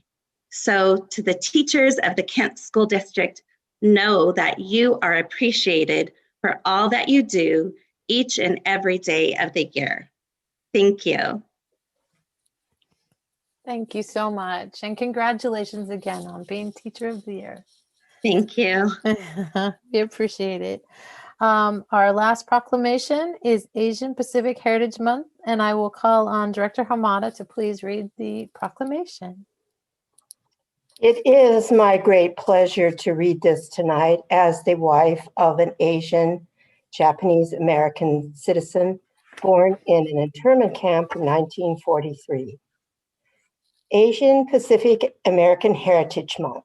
Whereas Congress passed a law in May 1990 to designate the month of May as Asian Pacific American Heritage Month, calling on the people of the United States, especially the educational community, to observe the month with appropriate ceremonies, programs, activities, and whereas Asian and Pacific Islander Americans have distinguished themselves in the arts, literature, and sports, and have made contributions in science, medicine, and technology that enrich our nation, and whereas Asian and Pacific Islander Americans have lived and worked in Washington State for over 150 years, and have contributed to the rich cultural heritage of this state.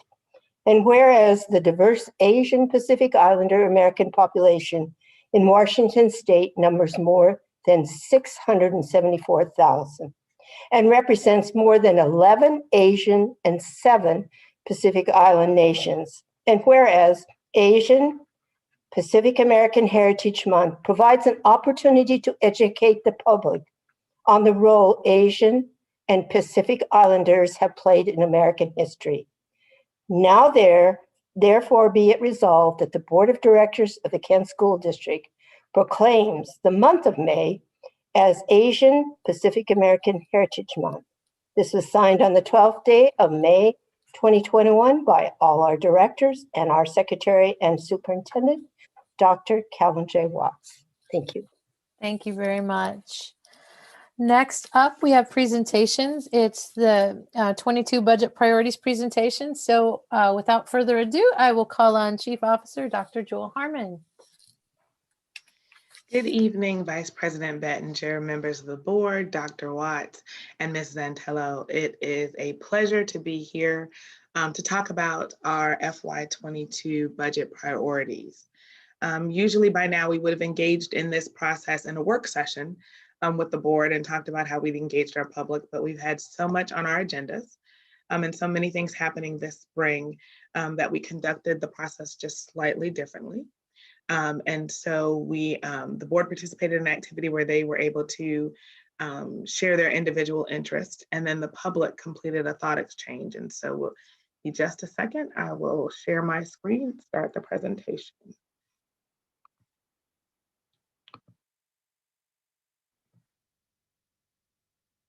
Here.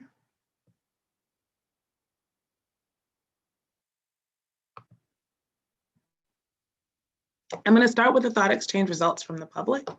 And we engaged our public in, similar to last year, asking them about their priorities for the 2021-2022 school year budget. We asked one single question, prior to the thought exchange, and your top priority for the 2021-2022 budget. We had 473 participants, 412 thoughts, and over 13,000 star ratings. And so here's the breakdown of those participants, of those 400 participants. 50% were, a little more than 50% were Kent School District parents or guardians. About a third were staff. 16% were students. And then we have other community members responding and weighing in as well. So I want to share some of the key thoughts based on the public's input across our budget. So quality teaching, quality teachers, teacher-student ratio, arts, music, woodwork, metal shop. So beyond the core subject areas, an investment there, and then long-term fiscal sustainability seem to be very, very important to our public as they ranked these and talked about these topics. So here are the themes across with the star scores. And so what's interesting is this speaks to how highly they were rated by the participants, not necessarily the most frequently commented. So for example, arts and music had the highest star rating, just slightly higher, mental health supports, and then staff professional learning, wages, hours, and work conditions, and then on and on. And so these were important interests of our public across the community. These are not necessarily new themes, and these are things that we've discussed in terms of placing priority in our budget. Some of these aren't as simple as just adding budget items to our budget. Obviously, wages, hours, and working conditions have to be bargained with our independent labor groups, so it's not just as simple as putting something in the budget. But these are all possibilities to be expressed. And so then there's the board priorities section. So like I said, our board, instead of engaging in the typical activity and discussion that we have in a work session, they completed their activities independently. And they were asked a series of questions about their budget priorities and interests. And then in order to have the transparency and not violate Open Public Meetings Act, we're having that presentation and discussion during this time. And so one of the key questions was around the core value that grounded each of the board members in their identification of priorities and interests. And of course, core values are equity, excellence, and community. And it's not surprising that our board's interest are on equity and community. So those were the guiding principles as the board members expressed their interest in budget priority identification. The first question asked was about one desired outcome for KSD students in the 2021-2022 school year. And what you see here are just slight paraphrases of the board's interest. And so again, increased number of healthy and emotionally supported students. So helping our students become reacclimated to school, to their friends, and the impacts of the pandemic. Increased participation and success in challenging coursework. So expansions in IB, robotics, CTE courses were examples given that particular board member. And then emphasis on our inclusive education student supports as aligned with their IEPs. And then mental health program supports for students beyond just the social emotional learning work.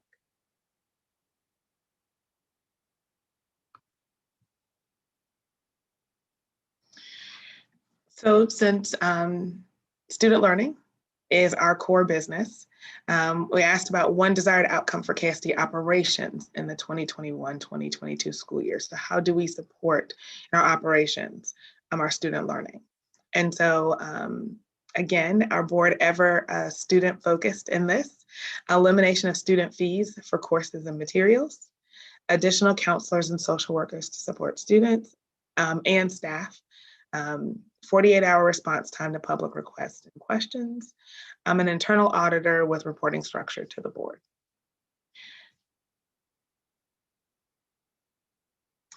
So since each of the board members were asked to list their first priority or their biggest interest, we asked them to list 3 priorities just in general for the district and rank them 1, 2, and 3, with 1 being their #1 priority for our budget for FY22. And these are the highest priority items for the board members that they shared. So direct funding to classrooms, again, inclusive education supports, increase early and middle years programs with an emphasis on our Valley schools, technology supplies and materials for all students.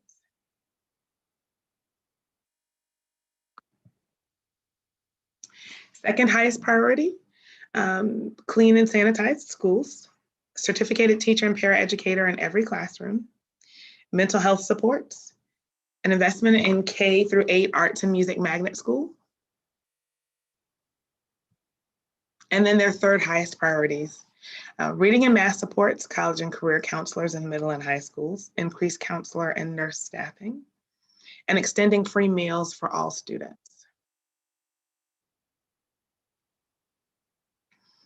And so then after the board shared their top priority for academic outcomes, operational outcomes, and then their 3 highest priorities across our budget, they were asked to give what an example of that would look like if it were expressed in the budget. So how would they see that expressed?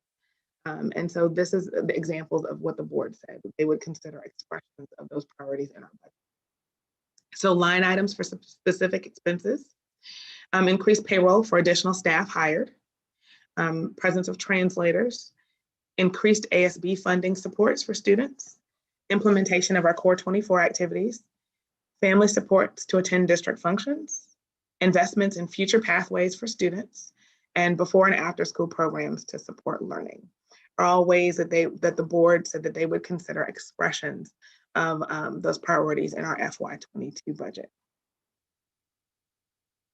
And then last but not least, the board was given the opportunity to share additional budget interests or ideas. And so our board still ever thinking about our students and the year that they've had. Given COVID learning, they talked about an increased focus on relationships in FY22, creating welcoming environments for students and families, an emphasis on student connections, strong academic supports in elementary schools, support for staff, and our most underserved students, continuation of the boundary conversation and actions, and extending student supports beyond the school day.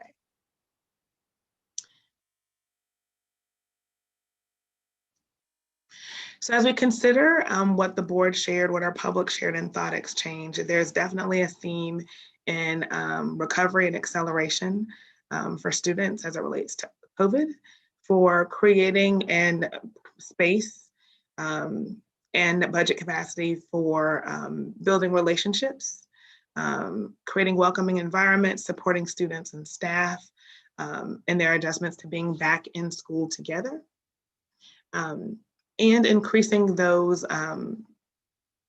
social emotional supports through social workers, counselors, SEL work. And so what are the next steps as we move forward in this? So we will, in late May, the board typically hears about we finalize the staffing, and the board usually hears a staffing presentation of where we are going for the FY22 year. In early June, there's an opportunity for internal staff to continue to work and finalize the budget and address the budget priorities and interest. On the 23rd of June, there's a budget work session. We can talk more about these interests that we've shared tonight, that the board shared and how they are expressed. Final changes and pieces in that budget. There's a public hearing on that budget during the board meeting on the 23rd. On the 30th, that first budget submission to the ESD happens per law for all school districts in the state of Washington. And then by the 10th of July, it's posted on the KSD website. And then when we return and start our first meeting of the next school year, there's the public hearing number 2 and the board's vote on the FY22 budget. So that is where we are with our community and board priorities and interest, and then next steps of how the board and the public will continue to see this work show up as we continue to develop and finalize the FY22 budget. And I'll stop and take questions.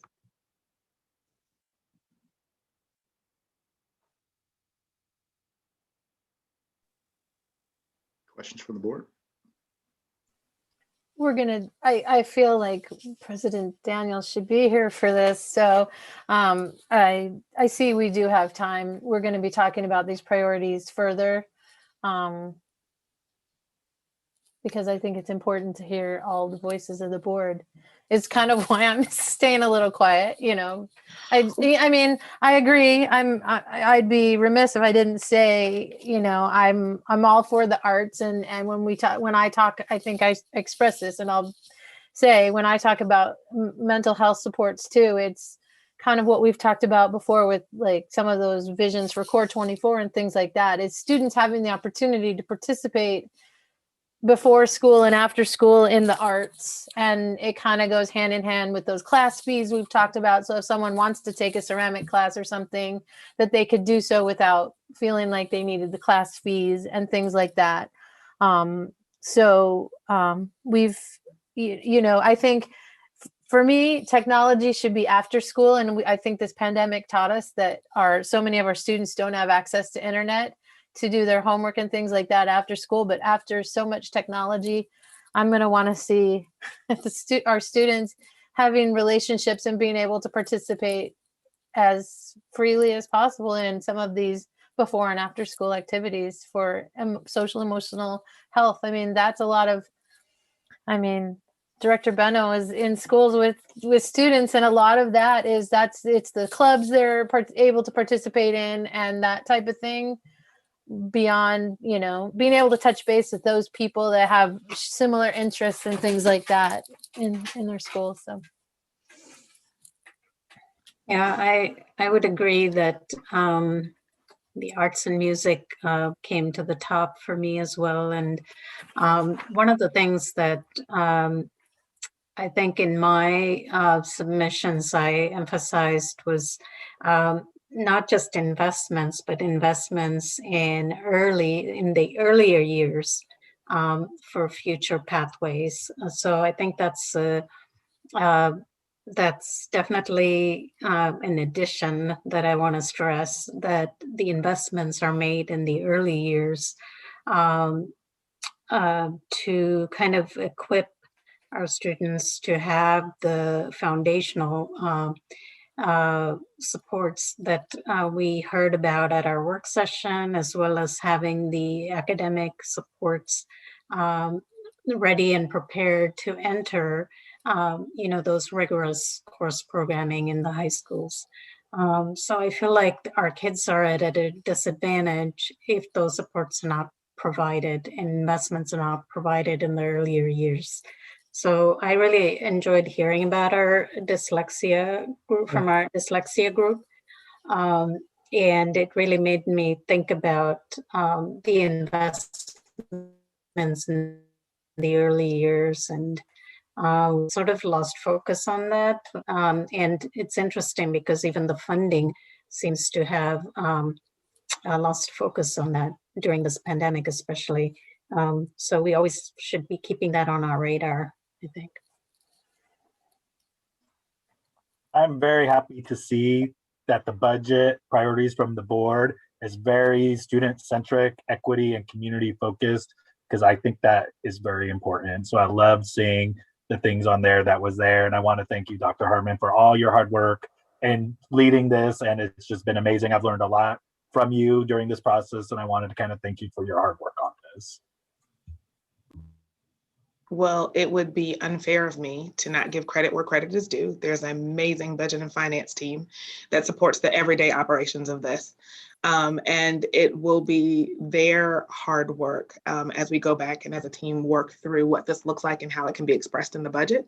So there's still time to show these. That's why it was important for me. And thank you, board, for giving the examples of what this looks like. So what would it take to show you that we have considered these things in place in the budget? So that's, like I said, it's later than we would typically do this, but there's still time to have these items expressed and talk about that and continue that discussion. So I'm glad that we do have another work session to continue this. So we're not done, but I wanted to put back out to the public and the board where we stand with those interests of our community and our board. And so you will hear more because we are still in the budget development process for FY22. And I'd just like to piggyback on Director Benno's remarks that thank you for your work.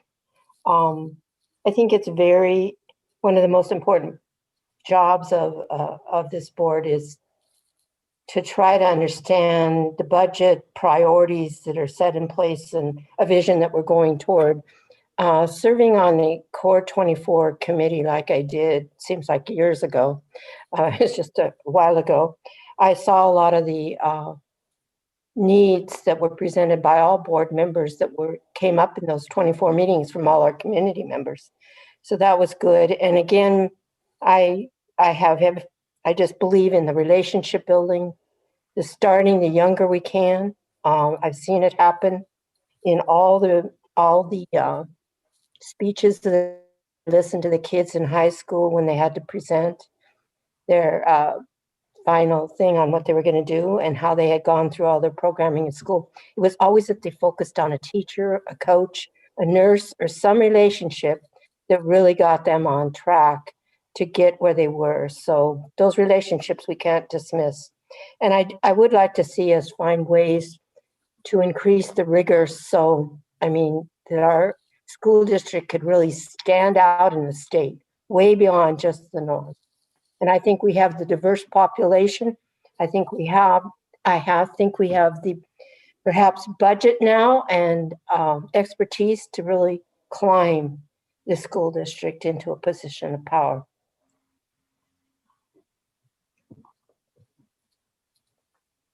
Well, thank you. Thank you, board and community, for your input. And like I said, we have work to do and we still got time to get that done as we continue to develop our budget. Great. Yes, thank you very much. Any further discussion, questions, comments? All right, we're going to move on to Board of Directors discussion and approval. Do I hear a motion for item number 7.01, WASDA legislative position proposal discussion? I make a motion that we approve 7.01 WASDA legislative position proposal discussion. I second. All right, a motion has been made and seconded to for the 7.01 WASDA legislative position proposal and discussion. So discussion, questions? This is a discussion, so I'm gonna defer to Director Vengadaslam, who brought this to us. All right. Let's see. Where do I begin? This is just as we did last year with our proposal to WASDA. I'm bringing forth something that has interested me since 2015 or so, I would say, when Municipal League interviewed some of our district board directors on roles as board members,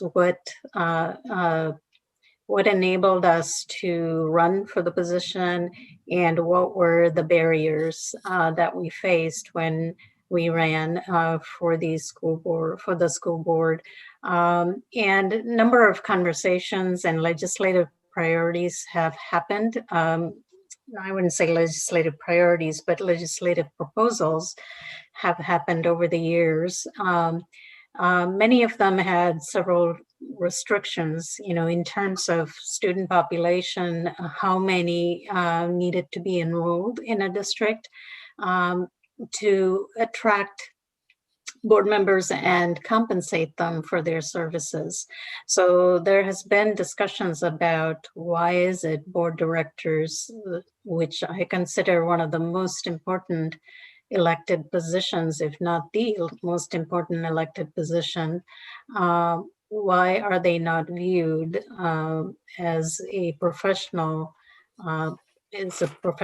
position, in that the work that we do is not just time consuming, but involves, quite a bit of research, quite a bit of accountability, responsibility, and just consideration of the time it takes to do the research, and the importance of even considering running when there is no compensation that can pay for or even a campaign. So I think there are a lot of barriers that go with attracting and recruiting school board members, particularly school boards members of color. And so in discussing with the legislators and OSBI, and now a newly created board members of color through WASDA, I think this has sort of come to the forefront. There have been a couple of board directors really spearheading something like this. And so I've sort of latched on to their interests as well. The Shoreline School District board member sort of took the lead, as well as North Shore, in putting this particular proposal together. This is for consideration by our other board members to see if you'd like to co-sponsor this particular proposal. It was written by a few of us that have met over the course of a few weeks, and Shoreline, of course, had spearheaded this some time ago. And if there are changes, we can consider them later, but we do need to put this particular position proposal together in a few days. I've sort of tacked on to endorsing this particular one. I've had my feedback in it. And so I feel comfortable with it, but I'm interested in what other board members are thinking about this particular proposal. If you have any concerns, if you'd be interested in putting your name in. We just found out that There's no limit to the number of names that can go on. Originally, they did have some restrictions on that, but we can lend our name as a board, or we can lend our name as individual board members. And the next steps there is that we would submit this on a WASDA submission form through Shoreline Board Director, and then WASDA will reply with any feedback or revisions, and then we would present and advocate it for it at the Legislative Assembly in September. And then we'll work with legislators to draft the legislation that moves these priorities forward at the next session. So there's no budget consideration at this point. We would be working with legislators next year. So that's sort of the summary, and I'm open to hearing what everybody has to say. So this would be similar if we as a board, it would be similar to last year when the board supported the one legislative proposal. Yes, that's yes. correct. No, Yeah. I read all the materials and it's reasonable. It's, essentially RCW leaves the board, the majority of the board, responsible for pretty much everything in the district if you read the law. And it's I honestly, I'll be honest, I haven't had the chance to research like what other positions are paid like for council people or things like that. And so I'm kind of in the dark, honestly, about that. But as I understand it, they do have some salary. Yes, it would be up to the district to think about that. It was initially when the legislation was in place last few years, they had talked about a statewide salary for those districts that had 20,000 or more students. And then during the Board Members of Color Network discussions, that became quite a contentious thought process because our Eastern Washington districts don't have 20,000 students, yet the work is the same. Right. The workload is the same. Responsibilities are the same. Council members get paid around $15,000, I believe. But the one issue has always been board members don't receive the health benefits that go along with council members and various other positions. And I feel very strongly about supporting this because I am coming off of the school board, and I feel like I know the work involved, especially the president and the legislative liaison work, what's involved, and I think I can really advocate for something like this because I don't have, that sort of vested interest anymore. But I do believe in this process and what it means, especially for communities of color to step up. There has to be resources in order to succeed. And we have many folks of color who are frankly frightened. I was frightened myself, when I first ran. But you have to have some sort of belief that you're going to be successful, and you have to have a network that supports you. So one of the really wonderful thing about this particular proposal is that we are talking about that orientation and onboarding and the mentoring process happening before a board member comes on board. This is specifically important because of the fact that new board members will, if they're not familiar with what is being discussed, they can always excuse themselves from voting on that particular issue. And it's really important for board members to know what the critical issues are before they come on board. So this really talks about the orientation prior to being on the board. And then talking about childcare, that came up quite a bit.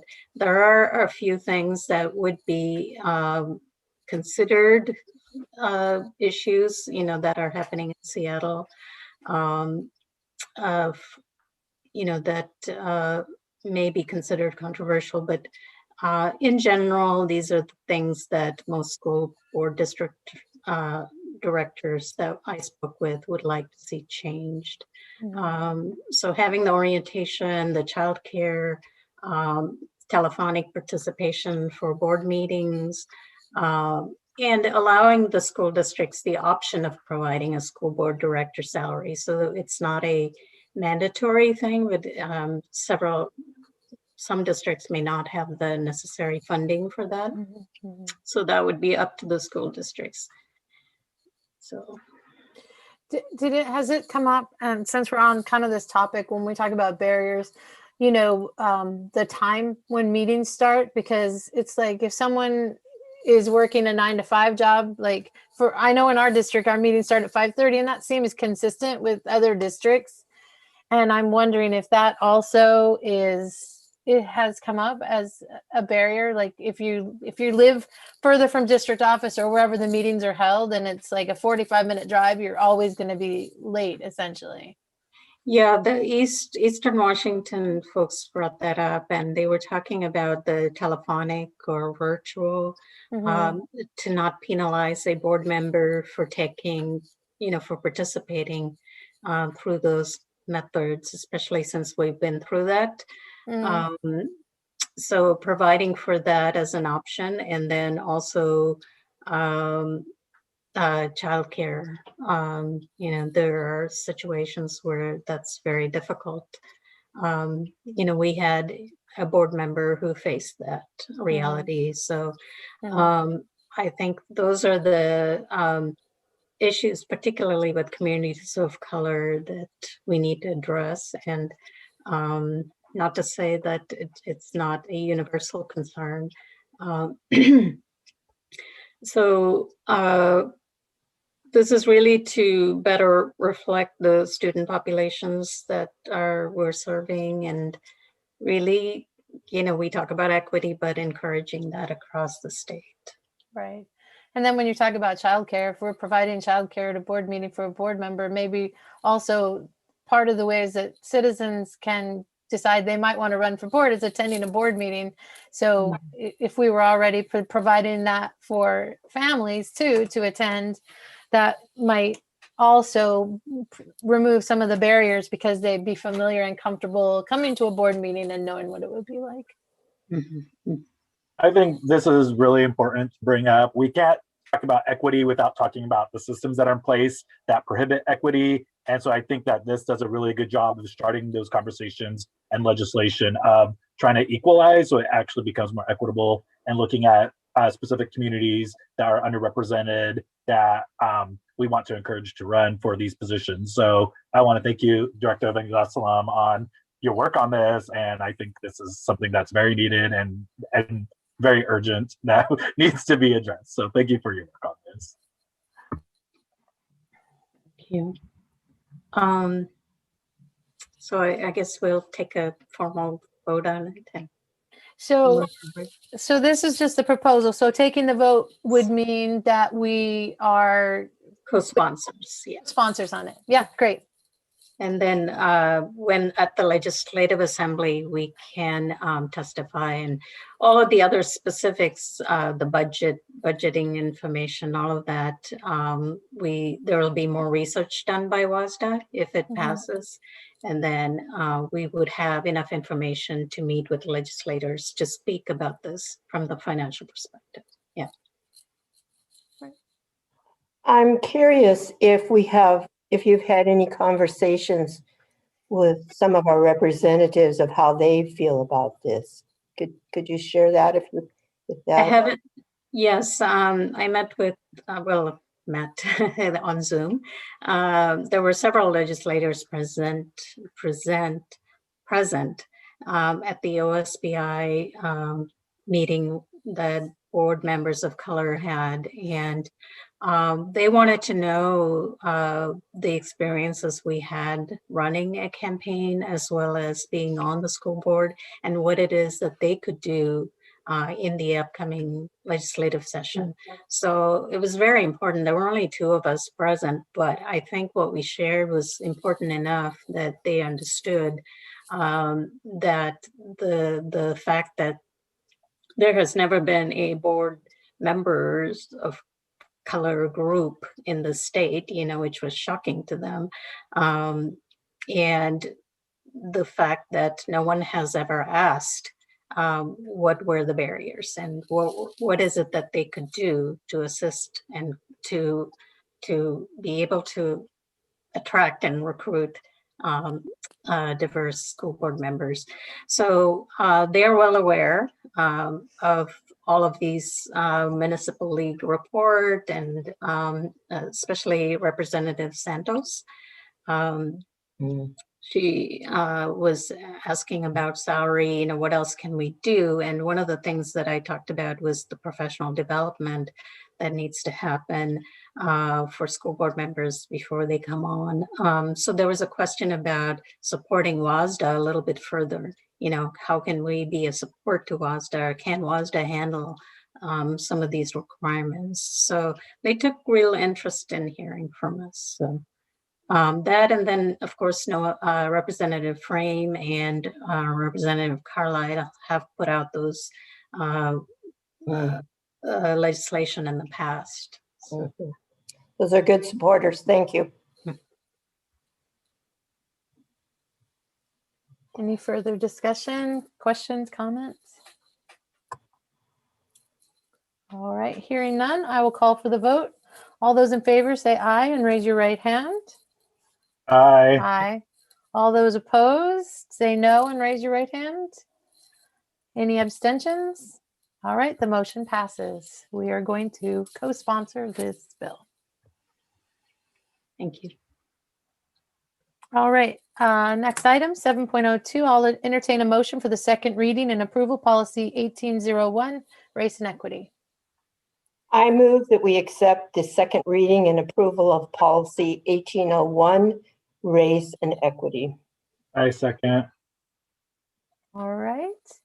Motion has been made to approve second reading and approval policy 1801, race and equity. I'll ask for any discussion or questions.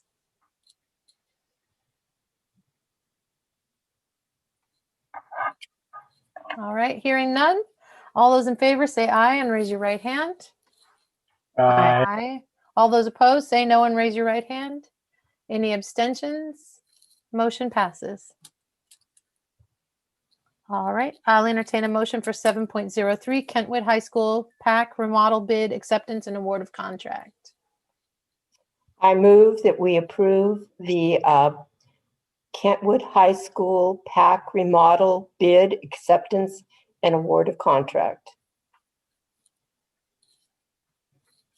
I'll second. All right, a motion has been made and seconded, so I'm asking for any discussion. You have one piece, and this is something Director Hamada and I talked about at our strike two with Dr. Watts. I noticed one word that kind of made me think, where it talked about new toilet partitions in both bathrooms plus grab bars. Made me realize that we don't have single stall gender neutral restrooms. And that's probably something we need to look at policy for our school district, that when we remodel or build new buildings, that there should be at least one single stall gender neutral restroom in each building. But that's nothing we can decide here, but it's something I noticed and wanted to put out into the world for future discussion. But I think this is a great request. I think we need to support remodeling the PAC at Kentwood. So that's my comment. Anyone else? So I have mixed feelings about this one. I will say I'm a huge supporter of the arts, and I've been in many performing arts facilities in Highline and Renton and things like that. And so I had a lot of questions, so many questions that I actually walked the facility today. So I thank everyone at Kentwood who let me walk through your facility. And so the things I didn't get, and I requested on Friday, but I didn't get them, was scope of work. But Principal Ketover provided me with the floor plan. So, and yes, I have seen the bathrooms of which you speak. And yeah, there's not a lot of dressing space even back there. So things like that. So I asked a lot of questions about the scope of this plan, and I'll tell you the first thing I noticed when I walked in that space is the acoustics are great at the back of the space, like where the audience sits, and it's horrible when you get on stage.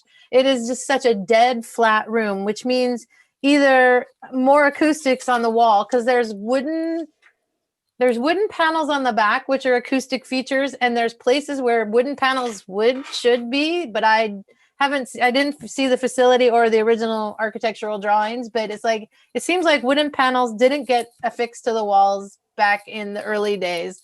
And so then based on acoustics, what you can fix if you don't put up wood panels on the wall, would be making sure that the stage floor at Kent Ridge, KM, this floor, they're just not like you can't dance on them easily. And so I have concerns about the stage floor. And some of my questions that I asked were about having theater professionals look at this, because again, music and arts is our top priority from families, and it's been for many years.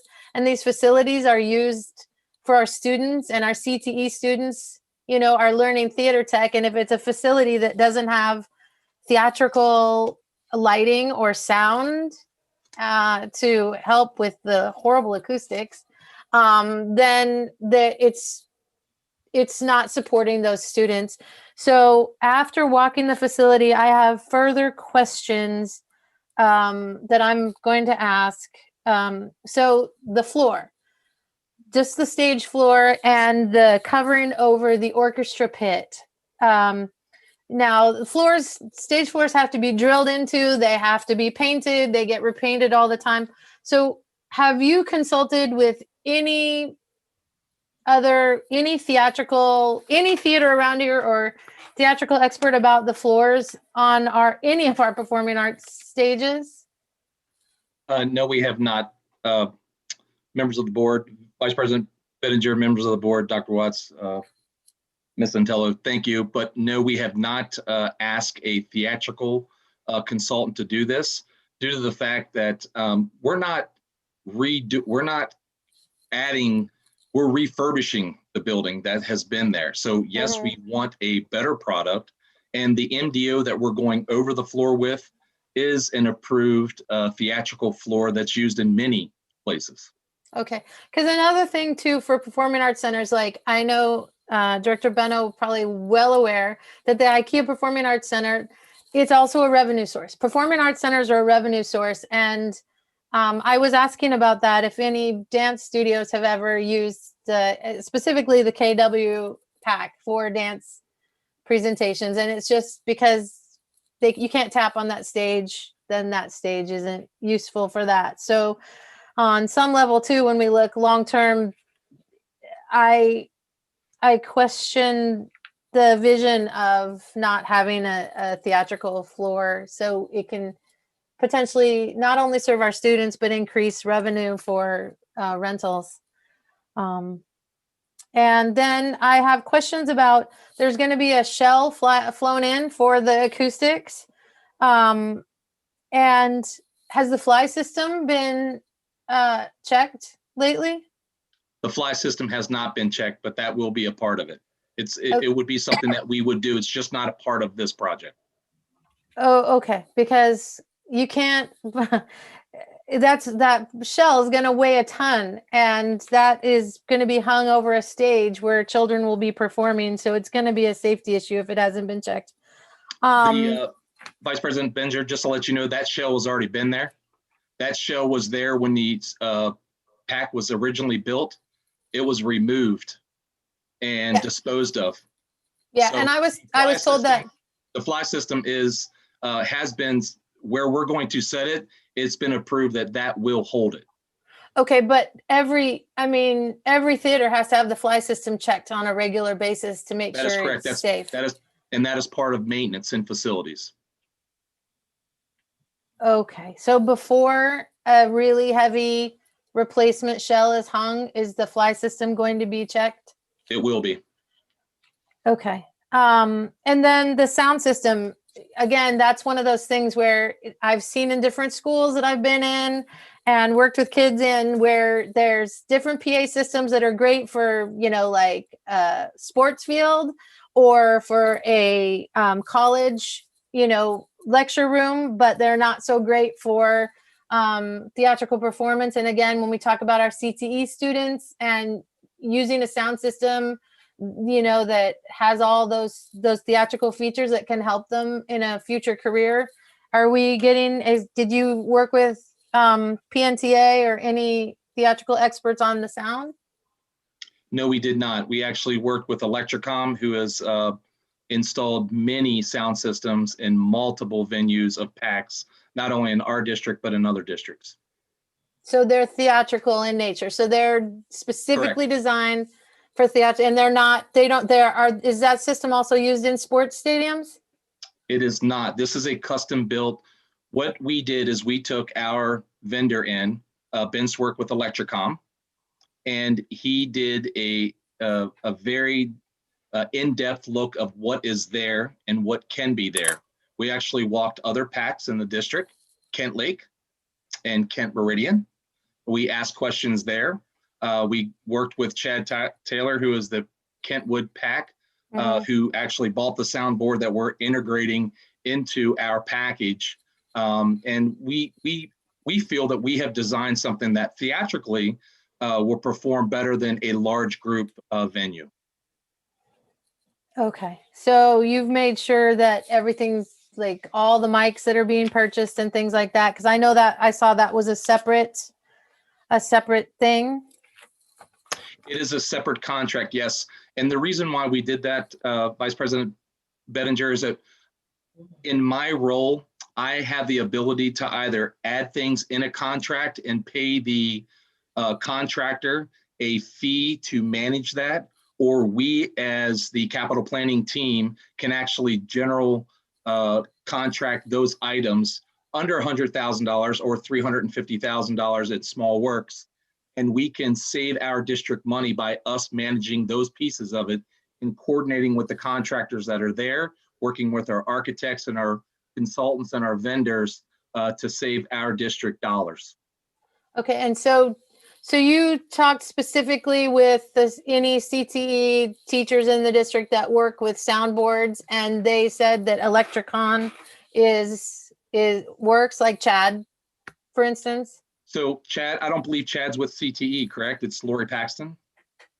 Right, so we've had Lori Paxton in on this one as well. I do not believe that she has seen the actual component makeup of the vendor's list, because we have a price for it. We go back and forth. If we want to change something, again, it's not set in stone. If we get something in there that doesn't work, we go back and we replace that item, and then they charge us for it. It can be returned. I don't think it's as complicated as it sounds, and I'm an arts person as well too. Well, I just want to say I appreciate, first of all, thank you, Dave, for sharing. I know that the walk with Vice President Bettinger has allowed us to perhaps open our eyes to some things that we've noted and some things we had not. And Vice President Bettinger, I know that your experiences certainly lend a different lens than perhaps the average individual with regard to the arts. My wondering is, similar to our budget conversation, would we benefit from maybe a deeper conversation about what it is that we value and essentially expect from a standard performing arts center? So that might allow us to begin planning for future bond referendums and really thinking long term, because some of the questions that I know that you're asking, we won't necessarily be able to respond to tomorrow. But perhaps if we knew a little bit more about what might be standard versus above standard, those are conversations I'm certain our team is welcome to engage in. Did you walk any PACs in other districts? Like Tahoma just put in a beautiful new PAC, and IKEA and Highline, those are used for theatrical performances all the time. So did you walk any? Have you ever in the course of your work walked through any PACs? I have not since I've been at this district, no. Okay. Yeah, my fear is it's a lot of money, and the worst thing to do, to especially since we haven't spent, this is the first time anything on the arts has really come up like of this big nature. And so the worst thing to me would be that we approve this and then, you know, like you just said, you know, if the sound system doesn't work, it can be returned. But there's different, you know, but there's getting it right the first time, spending the money, getting it right the first time by just consulting with experts. And like the lighting system too, I noticed because they were talking about the dimmable house lights. So I asked about those, and the house lights are not connected to the light board. And so you're going to have to place students at any kind of performance down in the house lights to turn them on and off when it should all happen from the light board. And I also noticed that there's LED lights on the aisles, and that they can't be on during a performance. They're just too distracting. So is that going to be run through the light board so that whoever's running the light board from the booth can run all those systems independently like you would in a theater? First, I'd like to go back and reiterate, I didn't mean to say, and maybe it came out of context, if the sound system doesn't work and we can return it. I'm talking about specific devices within the sound system. There are over 150 components of this project that we're doing just in sound. So if that device doesn't work or doesn't perform well, we can change those out, just like in any other PAC or theatrical venue that gets built. Going back to the lighting board, yes, the lighting is going to be relamped, and the house lighting, sconces installed, LEDs, and all of that will run through the board. And we also made a provision where you have a soundboard in the in-house side, and then you also have the control booth. We are piping it so it can be used at both locations if the PAC manager or theatrical team would like to use it at either the control booth or the in-house sound booth. Okay. Can I ask a question on this? If this were to come back on the 24th, would that be an issue? I feel like there are so many questions asked, and I frankly don't have the expertise on this, so I would just trust you, Dave, on that. But it seems like Vice President Bettinger has a lot of questions, and I'm wondering if, you know, maybe some dedicated time between the two of you might be warranted. If it can come back on the 24th, I just to let you know that if we do, the more what's the impact? If the impact is pricing, that's our impact right now. If I'm going to start this conversation off with, if anybody has ever bought anything at Home Depot, Lowe's, McClendon's, go to anywhere in the world right now and buy something. Every week it is increasingly getting more expensive. This was a bid job. It was a low bid, and we feel that all the components, all of the items are in here. If we want to add something later on down the road, we can do that. We can definitely do that. But I am very confident, just like in all the projects I've done since I've run here, I feel very confident that we will produce a product that this district can be proud of.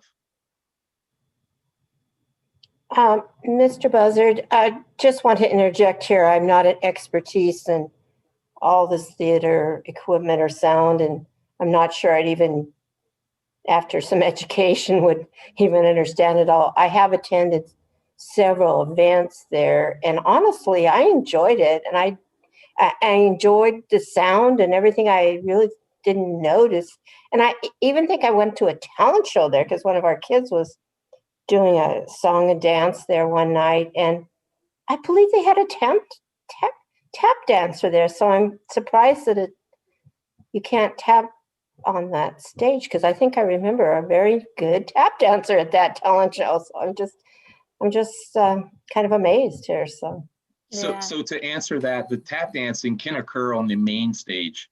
And okay, that's where it was. Yeah, we have an orchestra pit underneath, which has removable covers.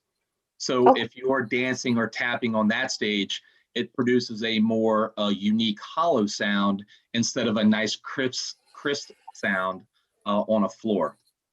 Is the floor right now at the Kentwood Pack the same as the floor at the Kent Ridge Theater? I would not know that. I would have to go look at that. Because they tap danced on boxes when they did Spam-A-Lot because the sound was so bad. Just so you know, they did. So again, But it's again, we're going over that floor with a brand new MDO floor, which is tappable. and they'll be able to drill into it for set pieces, and they'll be able to paint it and all that. Yes, ma'am. I just also wanted to note, thank you, Dave, and for the questions. I also wanted to make sure that we noted timeline is also something we have to think about. And I know that Principal Kitover spent time with her core team in looking at this in terms of what is going to be needed in the pack to move ahead, as Dave mentioned, to continue working with our students, and our students having access in there, not just for the evenings, but really for classroom purposes, because that pack is used throughout the day, not only in the evenings. And so I just wanted to point out Principal Kitover and her team have done a great job in providing our team with the needs that they have moving forward. And also I will add, if we wait till the next board meeting, we would release the contractor tomorrow. He's willing to start on Friday. And as you know, they have to remove on other things outside of the pack, like the outside concrete work, getting electrical stuff done outside of hours of school. I think it would put a hamper on the completion of this being done for start of school. What about the students that are using the pack during the day? There's desks on the stage, so yes, where are they going to go? On this, we're not working on the stage. We have lots of other work outside of the stage and in the pack that could be done. Mm-hmm. It's a lot of money, and it's going to be really disappointing to me if it's not a good experience for our students in the arts. We spend a lot of money in this district and focus on our sports programs. And so it's going to just be a huge disappointment to me if this money is spent and it's not, it's not, the facility isn't, the performing part of a lot of this is the cosmetic stuff out in the lobby, and it's not enhancing the experience for our students, the focus for our students, which is the CTE stuff, the boards and the lights and stuff. Yep. So the sound and the lights, absolutely. So, yeah. All right. Any other questions, discussion? All right, hearing none, I will call for a vote. All of those in favor say aye and raise your right hand. Aye. Aye. All of those opposed say no and raise your right hand. Any abstentions? All right, motion passes. Next, 7.04 Cedar Valley Elementary Playground Equipment Purchase and Approval of Contract. I will entertain a motion. I move. Go ahead. I move acceptance of the Cedar Valley Elementary Playground Equipment Purchase 7.04. I second. All right, a motion has been made and seconded to approve Cedar Valley Elementary Playground Equipment Purchase and Approval of Contract. Any discussion or questions? All right, hearing none, I will call for a vote. All those in favor say aye and raise your right hand. Aye. Aye. All those opposed say no and raise your right hand. Any abstention? Motion passes. 7.05 Pine Tree Elementary Boiler Replacement Bid Acceptance and Award of Contract. I will entertain a motion. I move that we accept Pine Tree Elementary Boiler Replacement Bid Acceptance and Award of Contract. I second. Thank you. All right, a motion has been made to approve Pine Tree Elementary Boiler Replacement Bid Acceptance and Award of Contract. All those, I will ask for any discussion or questions. I just want to say I learned more about boilers than I ever thought I would. Ever. Yeah. So I can tell you that boilers are a very, very integrated part of a lot of our schools. It's And important. I am happy to, I'm happy that we are replacing this one. I'm glad to hear that. All right. Any further discussion? All right. Hearing none, I will call for the vote. All those in favor say aye and raise your right hand. Aye. Aye. All those opposed say no and raise your right hand. Any abstentions? All right. Motion passes. I will entertain a motion for 7.06 change order new academy building.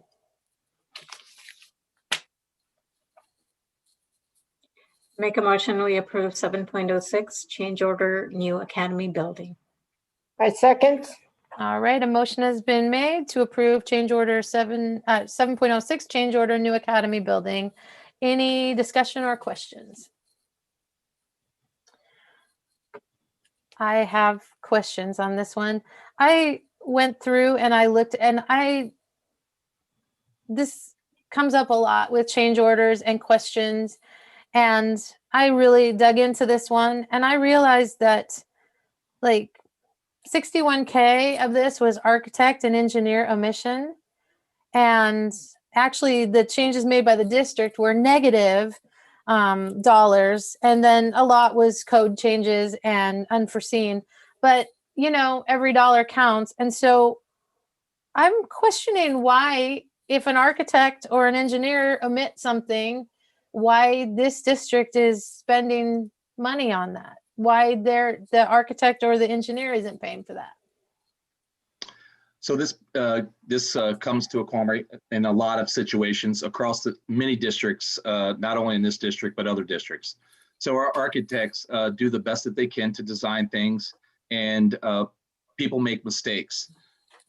Some of these items that are on there, when you have to go in and add a piece of metal or add a new fire hydrant, one of the reasons why they would not be responsible is because we didn't pay for it. So it wasn't in the plans to begin with. So it wasn't paid for at the beginning of the project. So it's hard to go back. Now, if they were to come to our district and say, hey, Dave, I want more money to add that onto the drawings, that would be something that I would say, no, I don't believe so. But if we didn't pay for it at the beginning, we would have to pay for it since we didn't pay for it at the front. So you're telling me that it's something that the district should have asked for and we didn't ask for, or is that what you're saying? Well, I'm neither a PE of mechanical, electrical, plumbing, structural.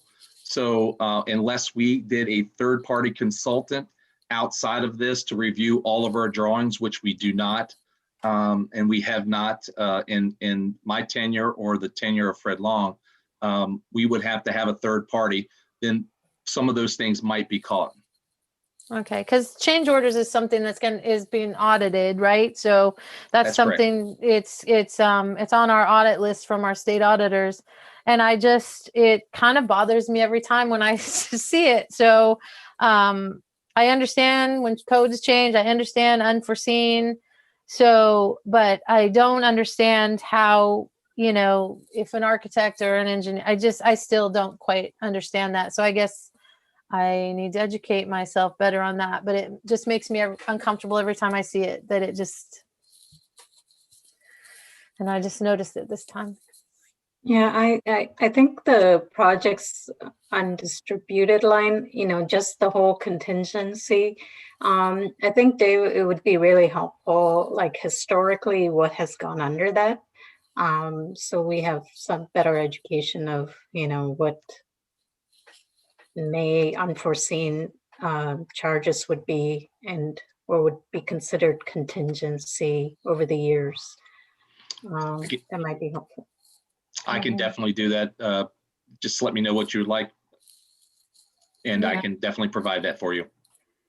Yeah, I think I heard you asking for just a historic kind of overview of that. And yeah, that would be helpful to educate on, you know, why that comes up, because I guess I expect contingencies as part of a bid. I mean, if I'm doing work on my house, I, you know, kind of build that in, but I I guess, like I said, when it seems like it's not our fault, and it's like, you know, or it's confusing to me. So yes, anything that could help educate us on that would be good. Mr. Buzzard, I have probably an uneducated ask here, but I'm going to ask it anyway because I want to learn. Is in the bidding process, and when we select a bid, of course, it's the lowest bid for the work done. Do any of these other bids ever that they put in the contingencies and they were higher, or does that never occur? That it's always the same exact bid that they're bidding on with when you get those? So I can speak to as being a contractor in my prior life. And what happens is that if you, as a contractor, let's say contractor A, contractor B, contractor A bids the plan exactly the way it is, and contractor B bids the plan and knows and sees some of the items in the forefront that may come up and adds that to his or her bid, would bid themselves out of the job. Okay, so you would never see a contract award that you had given. I mean, no contractor would have put in this contingency that came up, right? It would just something was unforeseen and it would never be in a bid, and they never bid themselves out because they never put it in there, right? That is correct. Okay, I just want to thank you. Yeah, they bid it per plans, specifications, and the addendas that come out in between the job walk and the final bid date. And everybody gets the same question gets out and the same answer gets out to all of them, because we do not want a bid protest in our district.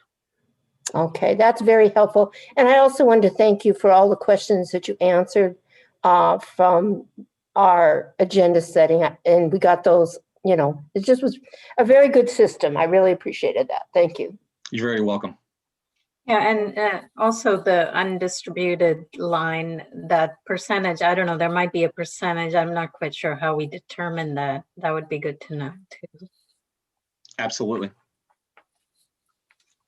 All right, any other discussion items or questions? All right, hearing none, I will call for a vote. All those in favor say aye and raise your right hand. Aye. Aye. Aye. All those opposed say no and raise your right hand. Any abstentions? All right, the motion passes. We are moving on to the consent agenda. I'm going to ask the board if anyone would like to pull a consent agenda item for discussion. All right, and just a reminder, I'm calling for a motion to approve the consent agenda items 8.01 through 8.06, which is the added supplemental personnel report. So I will entertain a motion on that. I make a motion we approve 8.0 consent agenda with the addition of 8.06. Second. All right. Discussion, questions? Hearing none. All those in favor of approving the consent agenda items 8.01 through 8.06, raise your right hand and say aye. Aye. Aye. All those opposed, say no and raise your right hand. And any abstentions? All right, motion passes. All right, and then we have two informational items. Does anyone have any comments or questions? All right, and we only had, clarify please, Ms. Santello, as I heard it, we only had 4 public comments for tonight and they were already read? Yes, that is correct. All comments have been read. Thank you very much for reading them. All right, we are moving on to board reports and discussion. I'm going to call on Director Beno to share his report. Awesome. Thank you so much. I want to give shout outs and kudos to the Dyslexia Advisory Group. It was great to kind of hear about their hard work and the extensive report. That report that had a lot of information in it. I was very happy to look over that. I again want to thank the budget and finance team led by Dr. Harmon and the great work that they're doing. I'm learning so much about budgeting and finance from the district level from this team. It's just really amazing. I'm amazed at the work that they're doing. I also want to give kudos and thanks to all the students who have emailed me about graduation. I love students taking time to email and advocate for things that are important to them. Like, I want them to always do that for everything from board level to city to, legislative to Senate. So like, I want them to do it to Congress. Like, I think it's great that I love to hear from students. Obviously, I'm a teacher. I love working with students. I love helping and supporting students. So this has just been amazing. So I loved hearing. And again, I want to thank the teachers in the district, recognition of Teacher Appreciation Week. Thank you for all the Kent School District teachers and all that you do. And other educators, I know that it takes a team to get things done. So I really appreciate all the things that you have done. As far as my past meetings, I always like to tell people what I've been doing, what I'm gonna do, just because it just paints a picture for people who are interested in ever running for the board position that there's a lot of stuff behind the scenes that happen and things that we do. So it I went to the WASDA Region 2 meeting and met some folks from around the area and different school boards. That was really amazing to kind of meet new people and learn about some things.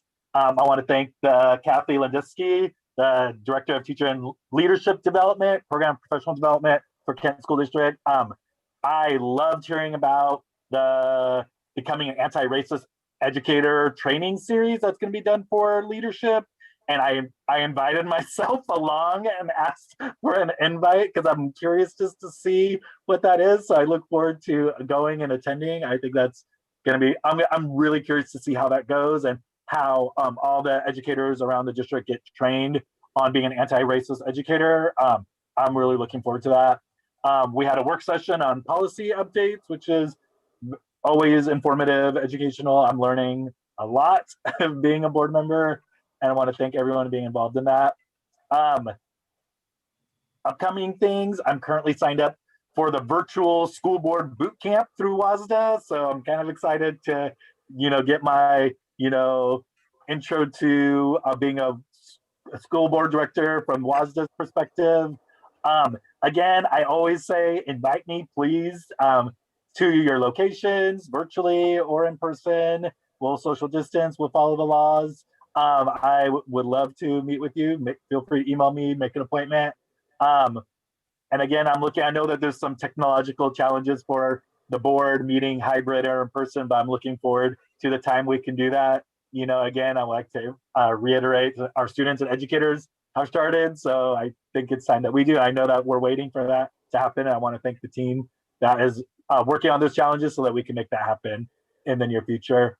And that is all for me. And thank you again for just being an amazing team. And I really appreciate my work and working with you all and for the public and people who email. I think it's just important just to be in touch with what's going on. So I love it. I'm still loving it. I think it's great. So that's it for my report.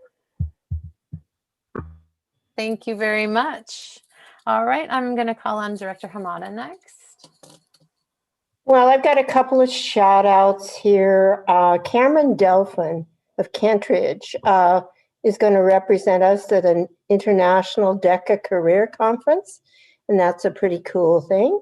DECA has done incredible things in schools. I've worked in DECA programs before with kids in a different district. And I really, again, I want to reiterate that when I started these 2x2 agenda sessions, I'm just really glad to see that we kind of are setting up a system here where if we have questions, they're getting answered and we're getting those before the board meeting so we can look at all that and perhaps don't have so many questions, so we've got it clear in our head in a lot of different areas, which helps coordinate our meetings to be, pretty efficient. I'm extremely pleased that we're doing a lot. We've done a lot of policy work in the last year and a half that I've been here, and that particularly the policy work we did on May 6th on Thursday, and talking about the SROs and perhaps getting some information out to our parents and our kids, and maybe having some of our kids be the panelists to talk about what our SROs do and the new state laws that are in place, that they have to go through a lot of different training, and that their position is perhaps a little different than we envision all of them to be. So we can all become educated about that. And another thing that I was really excited about in our policy training was that we were talking about fund balances and how do we get to a desirable fund balance and a percentage. And those are things that are so visionary that what gets behind our thought process to do that. And it was pretty incredible to find out how much we spend in this district per day. We probably know it, but when you hear those figures, it's pretty overwhelming to know.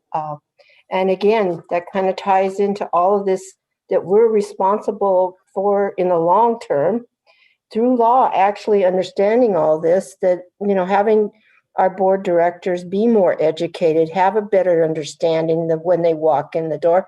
And not only that, the perspective that we gain from having such a diversity of young, old, different races, different creeds, we all come in with different ideas, and having everybody bring those to the table and have them understand the commitment to this job. And it is a commitment to this board. I was having a social media chat back and forth with somebody, and they said, well, why don't we just run them like we run PTAs? Well, I served on executive boards for 3 PTAs in 3 different districts. And this school board work, I'm going to repeat this, is not like running a PTA. And so I'm just going to say that publicly. And Friday on May 7th, I was asked to be a guest at the Matson PTSA meeting and met a bunch of great people.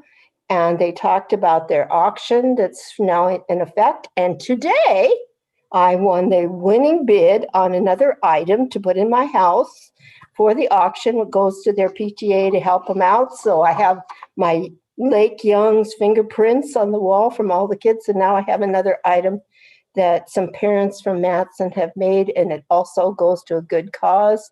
I'm looking forward to the 18th and 19th with the WASA, WASBO, and WASDA conference to do more professional development for myself. And also I'm meeting on May 22nd with the teachers of color, and that's the first time I've met with them. So that'll be all very interesting. And again, it's a pleasure to serve on this board. I hope a lot of people will step up in the community and sign up for the upcoming election that we have coming up. So that's all I have tonight. Thank you very much. I guess it's to me. I thank you all for your patience tonight as I ran my first board meeting. So it's very exciting. I thank you all for answering my questions during the board meeting, everyone. Yeah, I would like to give a special shout out to the Dyslexia Advisory Group. I just really appreciated and could see the passion that everyone had for the work. And I was so thrilled to see such community involvement. And that's something that I think is really important in our district. Nobody's more expert on our students sometimes than their parents. And so getting that true community involvement was very awesome. So I really appreciated that. Dr. Harmon, again, thank you for keeping us on the straight and narrow with our policies and doing our work. So our meeting last week, and then the budget overview, I personally liked the way we're doing it this year, because I think it feels more in depth. So I really appreciated that. I also thank all the students who have written about graduation. I am open to meeting with you too. This was a topic of discussion yesterday at the 2x1 that Director Beno and Dr. Watts and I had regarding graduation. Things change and they're changing rapidly, and they make good points. I agree. And so I personally would hope that we might look at that, honestly.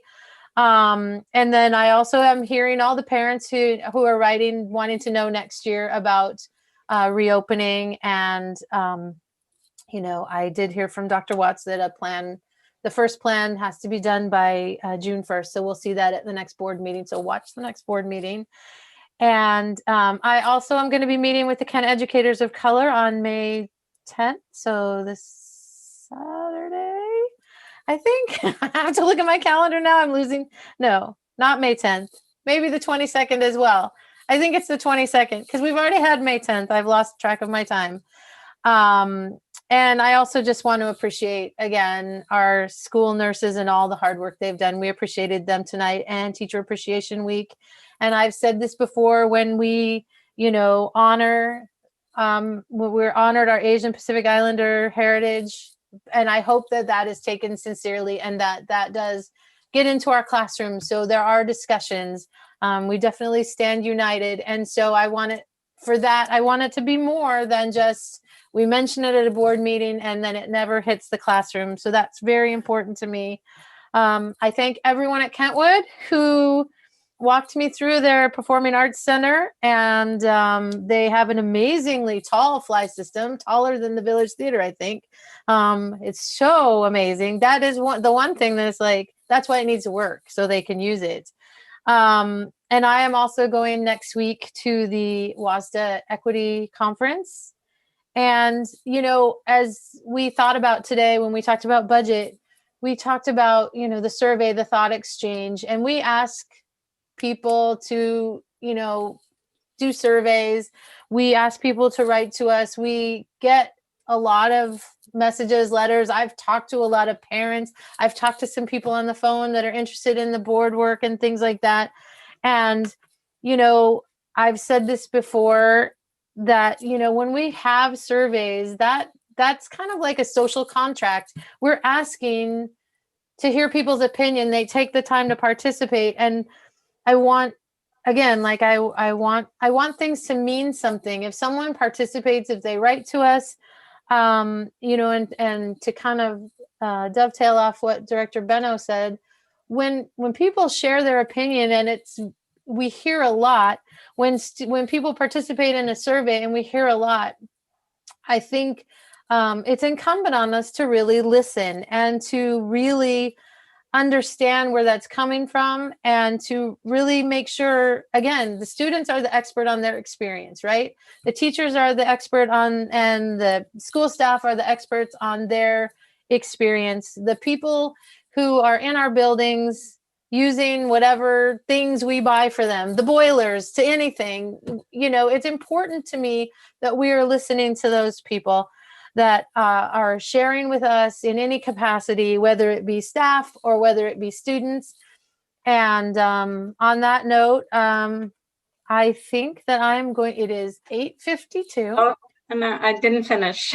Oh, you didn't finish? I didn't have a report yet. Oh my gosh, did I not ask you? Oh my goodness. See, okay. You should have raised your hand long ago. Director Vengadasalam, bring us home.